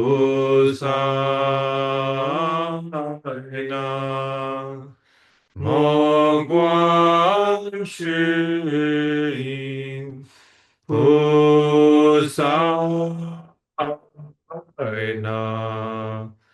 Mo Guan Shi Pusaya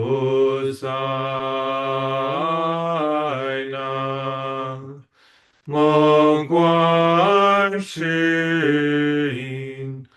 Pusaya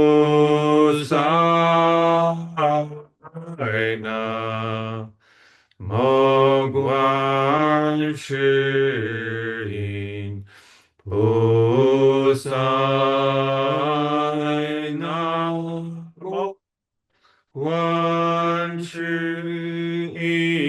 Pusaya.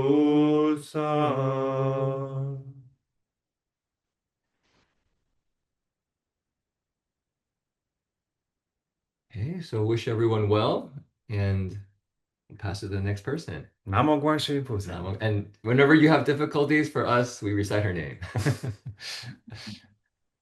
Sadhu, sadhu, sadhu. Well done. Thank you. It always brings so much joy. All right. So I would like to thank the Venerables and also bring on David Broughton again, who again is going to offer a reflection about BGR's work and how you can support. Thank you, David. So I just want to add my thanks to that of Dhammadīpā and all of the folks for the really moving and informative presentations.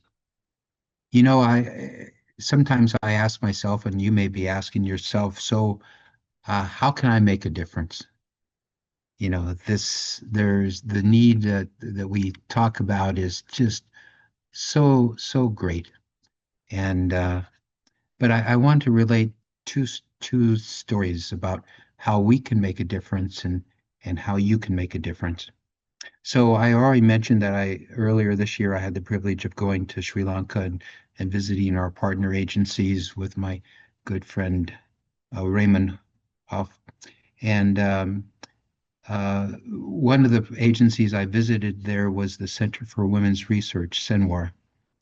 And they have a number of programs in which they help young women who mostly from very impoverished families go to school, get an education, and make a career.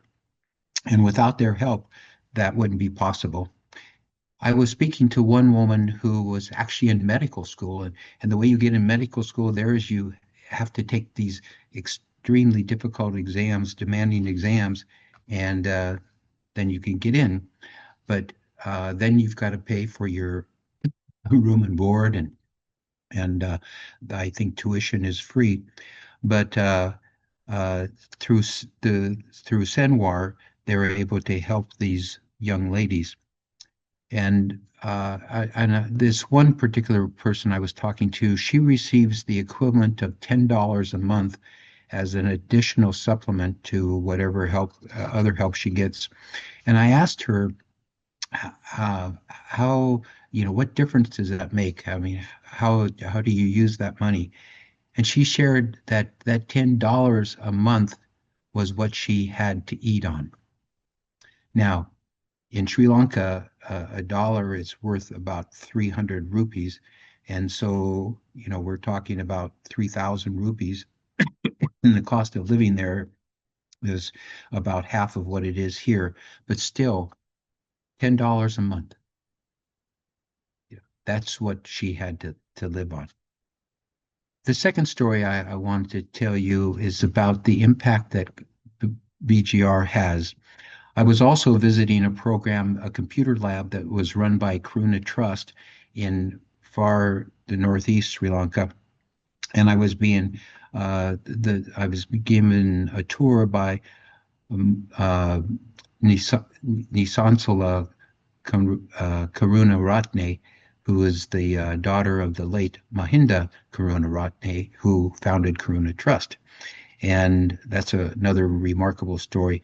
But as we went to the computer lab where BGR supports the meals for all these kids, Nisansala turned to me and asked, "So is it true that BGR sponsors programs around the globe?" And I said, "Yes, that's true. We sponsor 60 programs." And then she went on to comment, "So it is also true that the sun never rises or sets anywhere around the globe without some child being fed or some family being helped through the efforts of BGR. So no matter what you're able to give, no matter what the amount is, by donating, you can make a difference and you become a part of BGR. So thank you all for your patience and participation and for your compassion. And thank the Buddha for showing us the Dhamma. And now I turn it back to Dhammadīpā. Thank you so much, David. What a lovely quote. I really appreciate that. It really highlights the collective impacts that we can accomplish together. It's lovely. All right, and so now I would like to introduce our next speaker. And before I do that, I want to say that I'm aware that we are a little bit longer than our 2-hour time frame, but we do have a couple of more presentations, and then we have our closing reflection from Bhante, from Venerable Bodhi. So please do stay with us if you have the time and opportunity to do that, because I think there's still some wonderful sharing yet to come. So with that, I would like to introduce David R. Loy. David is a professor, writer, and Zen teacher in the Sampo Zen tradition of Japanese Buddhism. He is a very prolific author whose essays and books have been translated into many languages and appear regularly in the pages of major journals such as Tikkun and Buddhist magazines, Tricycle, Lion's Roar, and Ecodharma, as well as in a number of scholarly journals. And many of his writings are available on the web. He is on the advisory board of Buddhist Global Relief. Thank you for your service, and also of Clearview Project, Zen Peacemakers, and the Ernest Becker Foundation. David is one of the founding members also of the brand new Rocky Mountain Ecodharma Retreat Center near Boulder, Colorado. So welcome, David, and please share your wisdom and reflections with us. Thank you very much for those kind words and the honor of this invitation. Can everyone hear me okay? How's the sound? Great. It's been wonderful to hear about all the impact of Buddhist global relief, and I'm like all the rest of you, I'm sure I feel very happy and proud to be a small part of it. In my talk, I would like to shift the focus a little bit, sort of following on from something that Noam Chomsky said about 5 years ago. He remarked in an interview that right now is the most dangerous time in human history.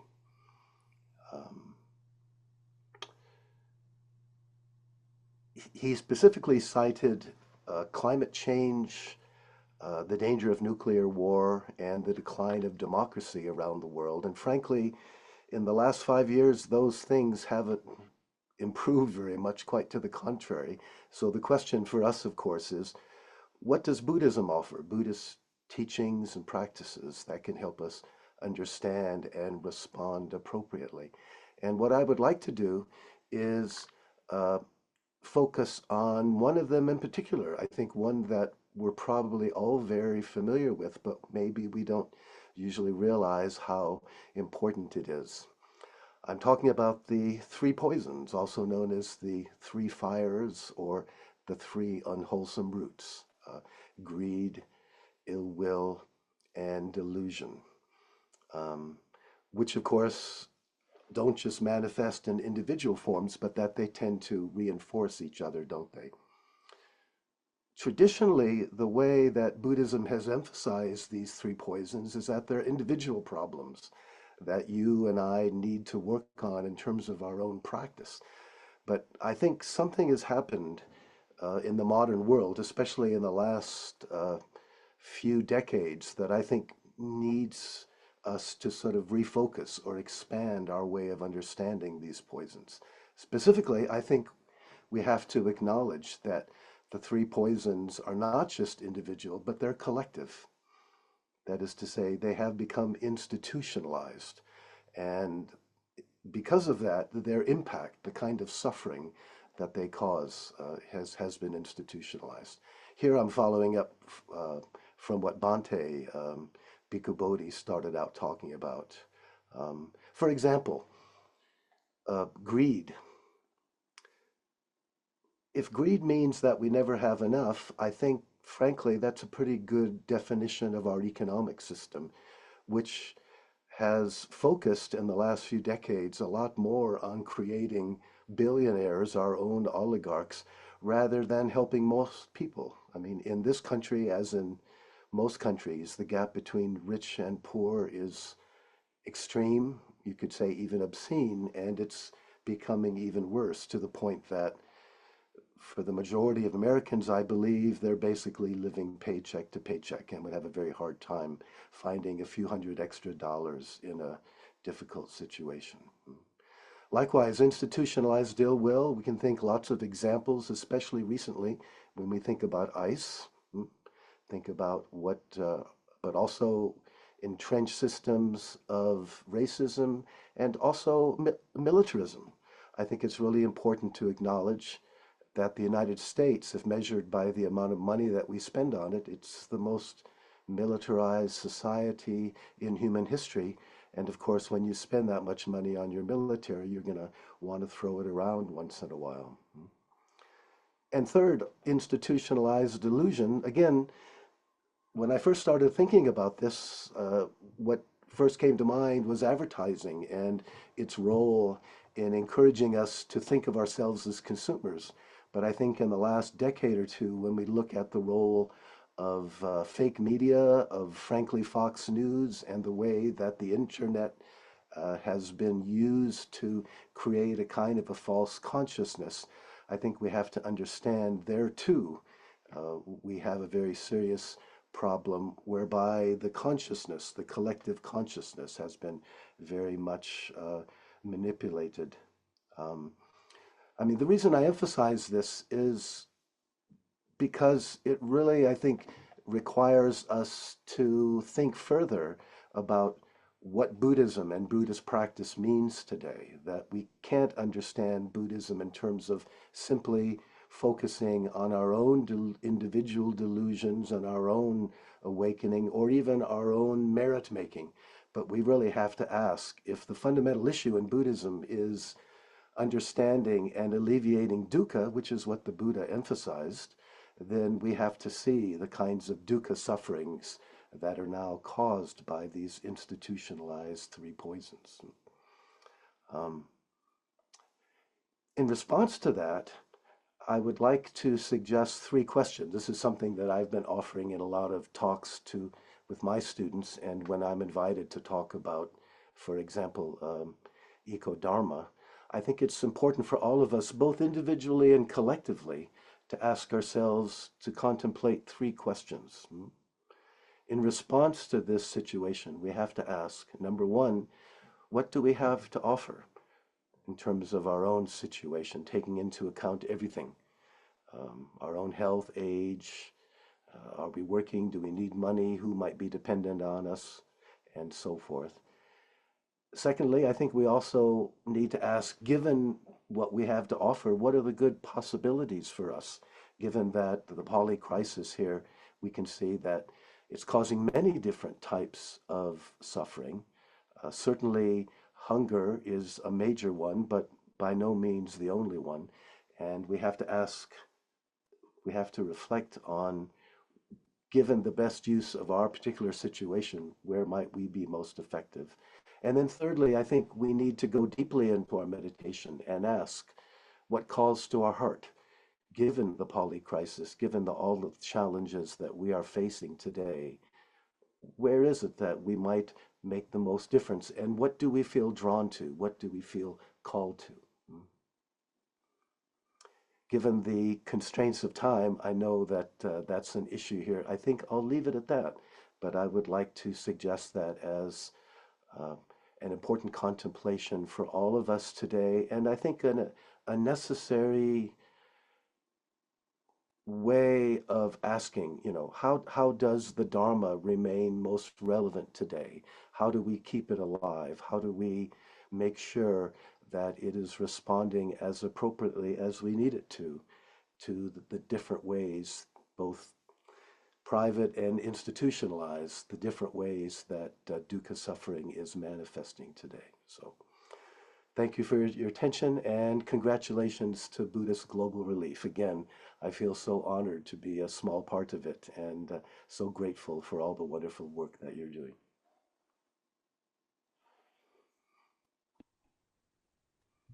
Thank you so much for that sharing, David, and for really encouraging us to look at the big picture, to really contemplate the big picture and how we can meet that. Beautiful. Thank you.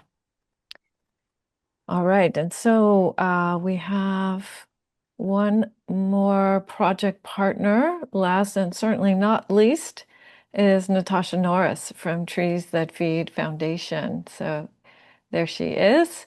And just to say a few words about Natasha, she joined Trees That Feed Foundation in 2022 with 15 years of nonprofit experience in health, education, and social impact. And she holds a master's degree in communications from Northwestern University and has traveled to Uganda and Jamaica to monitor the projects of the organization and strengthen partnerships there. Growing up on a seventh-generation family farm in Illinois helped shape her passion for sustainable agriculture.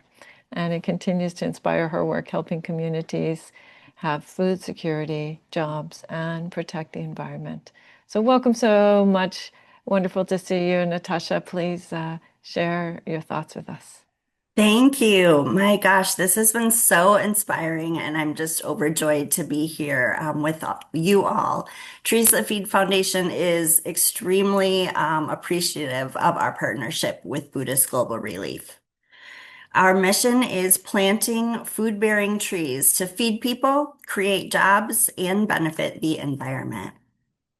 And Mary and Mike McLaughlin founded Trees That Feed in 2008. Here you can see them visiting one of the first breadfruit trees that they planted in Jamaica. Jamaica is where they were both born, educated, and married. But besides Jamaica, we have also worked in 22 countries in the Caribbean, Central America, and Africa.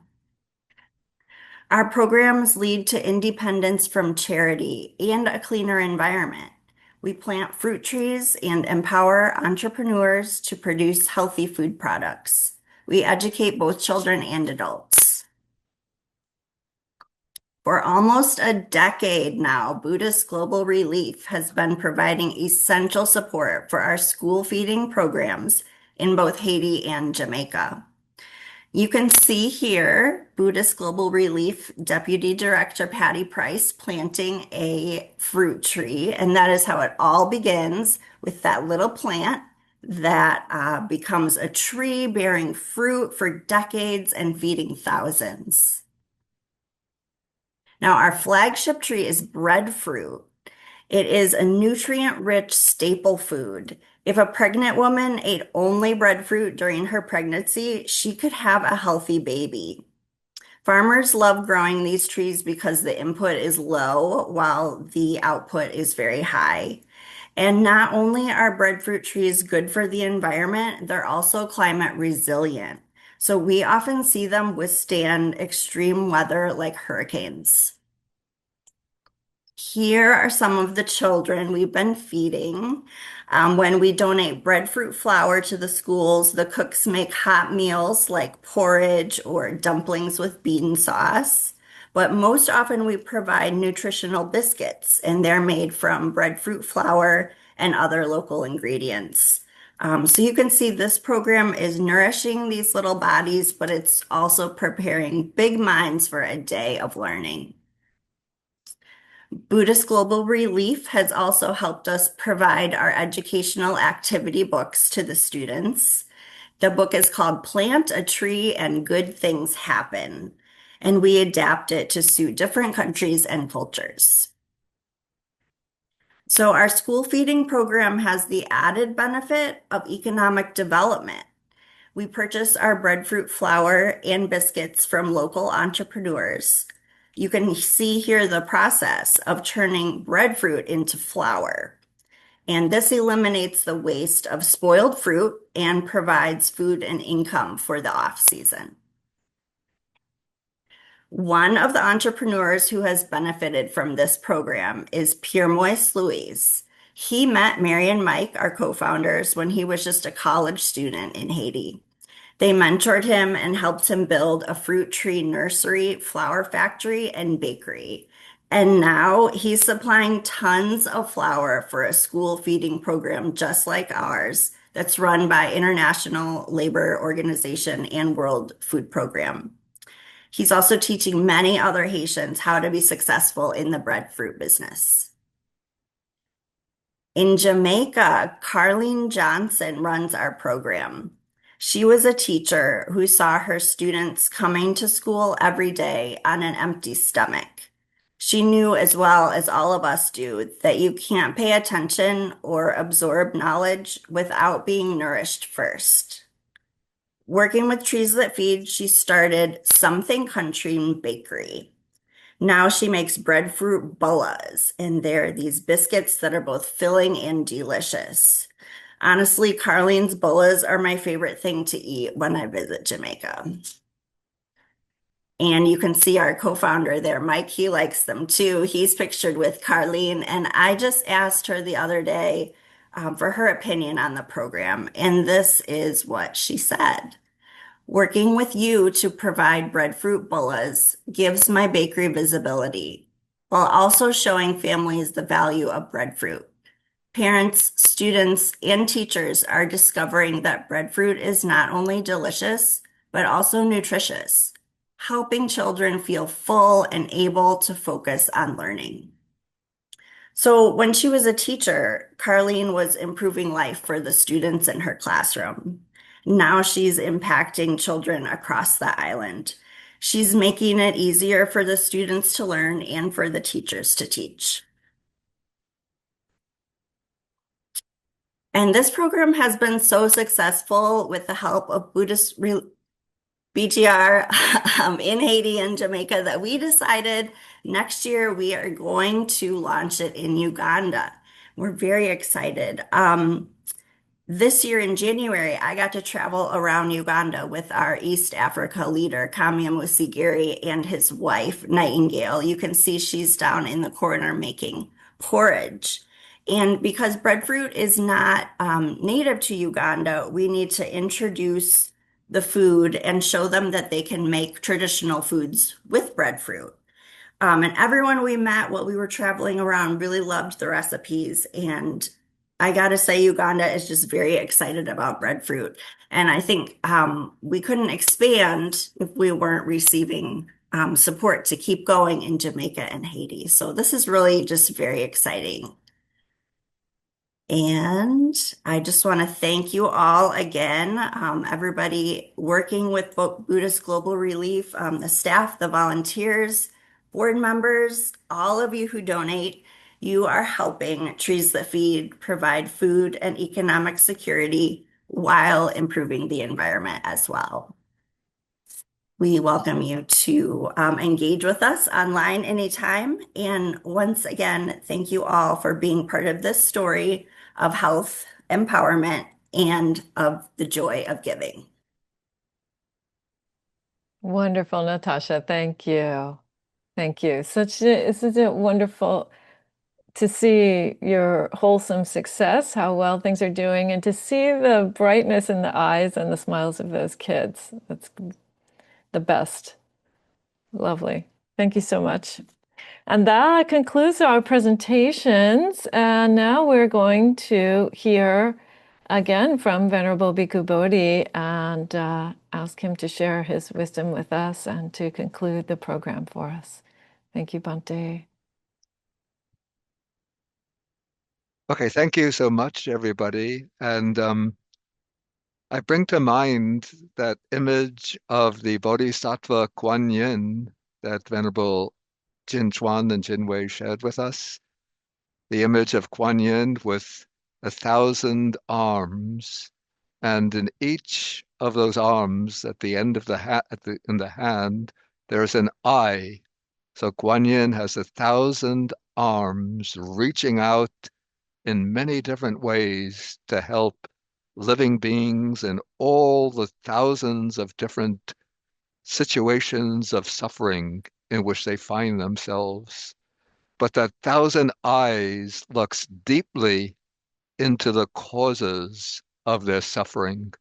So in order to provide help, it's not just enough to provide material help or substantial help, but one also has to look into the deep roots of suffering. And in today's world, I see the vast suffering being created through a kind of interplay of two detrimental, toxic forces that are working hand in hand.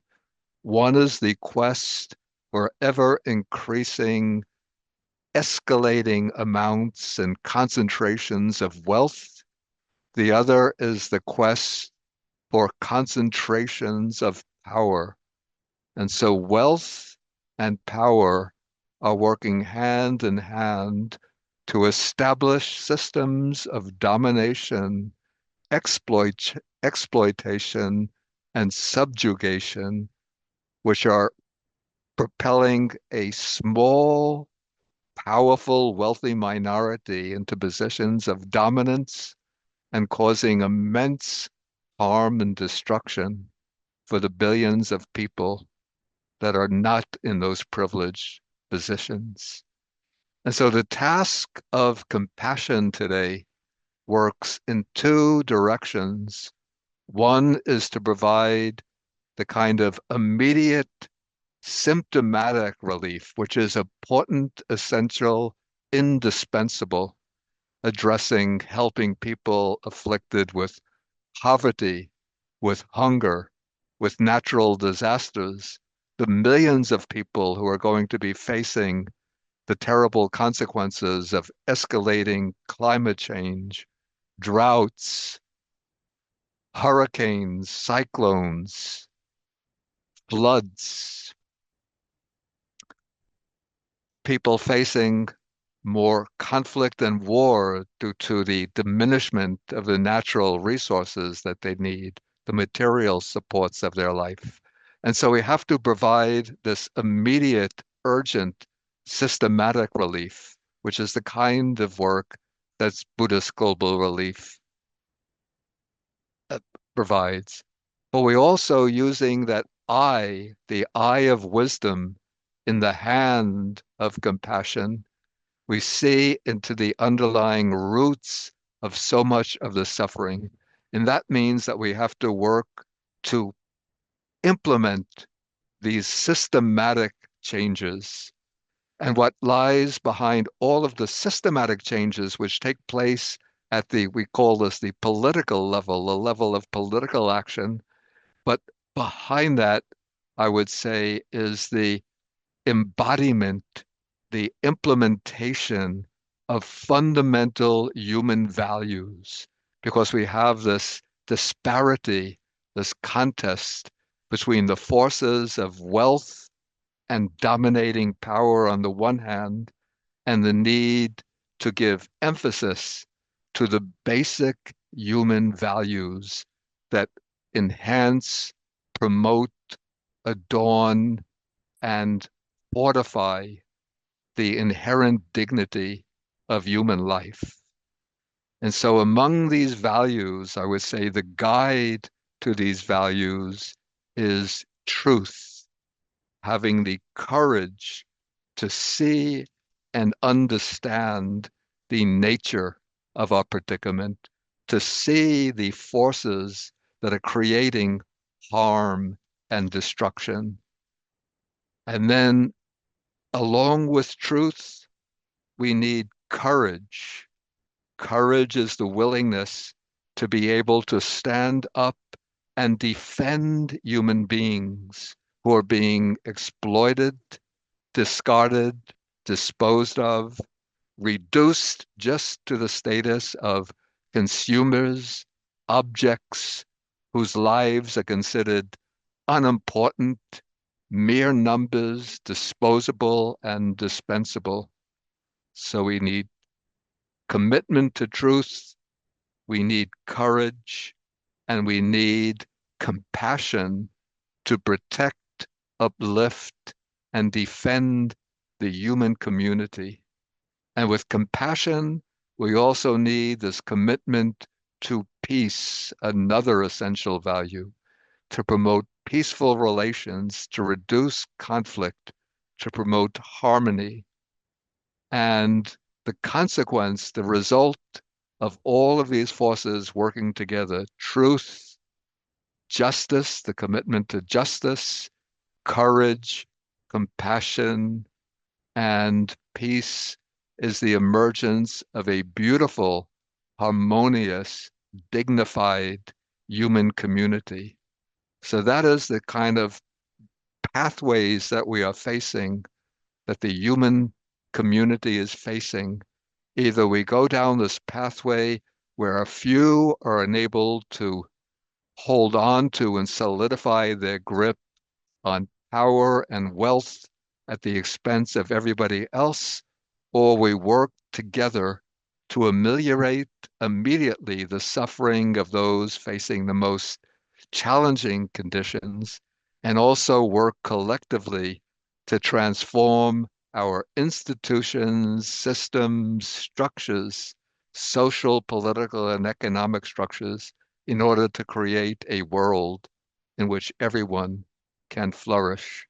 And so I see the work of Buddhist Global Relief as being a little part of that effort, working in both directions, providing the immediate relief where it's necessary, providing food relief to the hungry, giving educational opportunities to girls to go on to lead meaningful and fulfilling lives, to helping women achieve stability in their lives through right livelihood projects through which they're able to support their families and their communities. That is one side of BGR's project. But also I see us as working for this systemic transformation, promoting the kind of world that will contribute to the flourishing of the human community on this planet. And so I want to conclude by doing a little sort of group meditation of, we call this anumodana, or rejoicing. And so even though things, the situation in the world sometimes looks very dark, bleak, dismal, but we can see that our work together, all of these organizations, these partners that we're working with, and we have to rejoice in and appreciate so much the efforts of people like in the World Food Program, Hope for Haiti, Trees That Feed, Child Action Lanka, and so many other partner organizations, 60 partners that we're working with.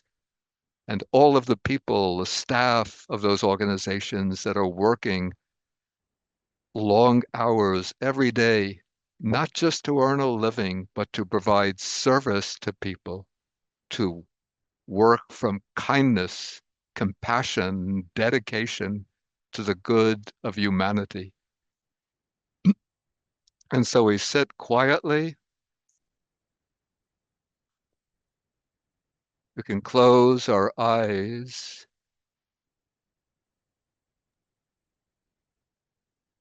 And we can imagine all of these projects, some 60 projects around the world,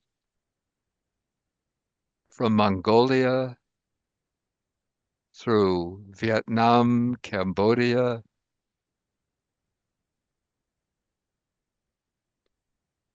Sri Lanka, India, Bangladesh, in Africa, Uganda, Malawi, Cote d'Ivoire, Cameroon, Haiti, Peru, Nicaragua, and several in the United States. Think of them as points of light, radiating light.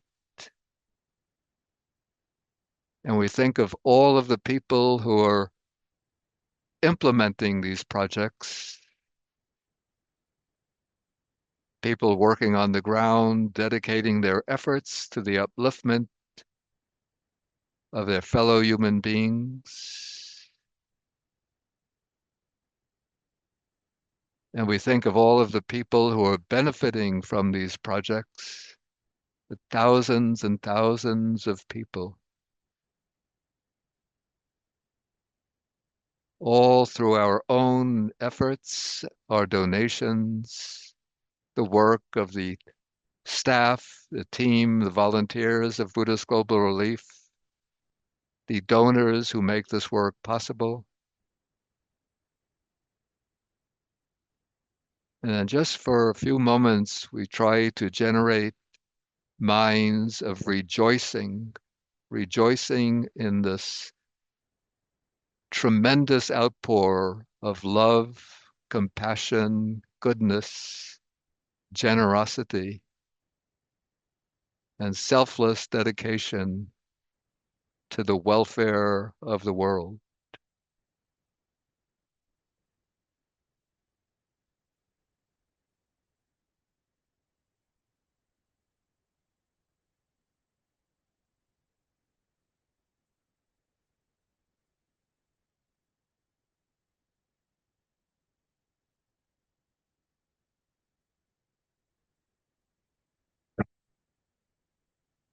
And then I'm going to close the program by reciting some verses in Pali to share the merits of our program today, the merits of all of our collective activities, to share the merits with the devas, the divine spirits that protect the Dharma, and to share the merits with all sentient beings. So I'll recite the verses. Akasata cha bhumata devanaga mahidika punyanta manumoditva chirangra kantu sasanang. Akasata cha bhumata devanaga mahidika punyanta manumoditva chirangra kantu desanang. Akasata cha bhumata devanaga mahidika punyanta manumoditva chirangra kantu mang parang dukha pata jani dukha bhaya pata jani bhaya soka pata jani soka antu sabe pipanino. May those in suffering be free from suffering. May those in fear be free from fear. May those in sorrow be free from sorrow. May all living beings also be thus. And with that, we will be ending our program.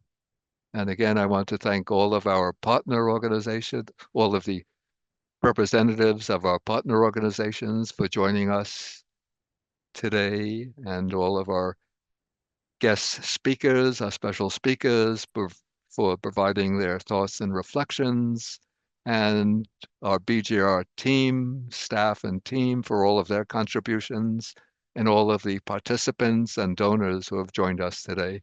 And may all blessings be with you. Thank you so much.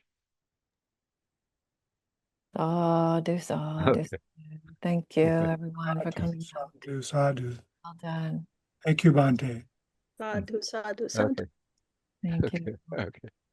Thank you, Bhante. Anumodana. Okay, thank you. Anumodana. Thank you, Thank Bhante, you. and everyone. Thank you, Bhante. Thank you, everyone. Bye-bye. Thank you, all volunteers. Thank you, Thank you, friends. Bhante. Thank you, Bhante. Thank you, Bhante. Okay, Thank thank you. you, everyone. Wonderful. Thank you. Thank you, Okay, Bhante. thank you. Okay, thank you. Sending you blessings. Okay. Thank you, Bhante. Okay, thank you.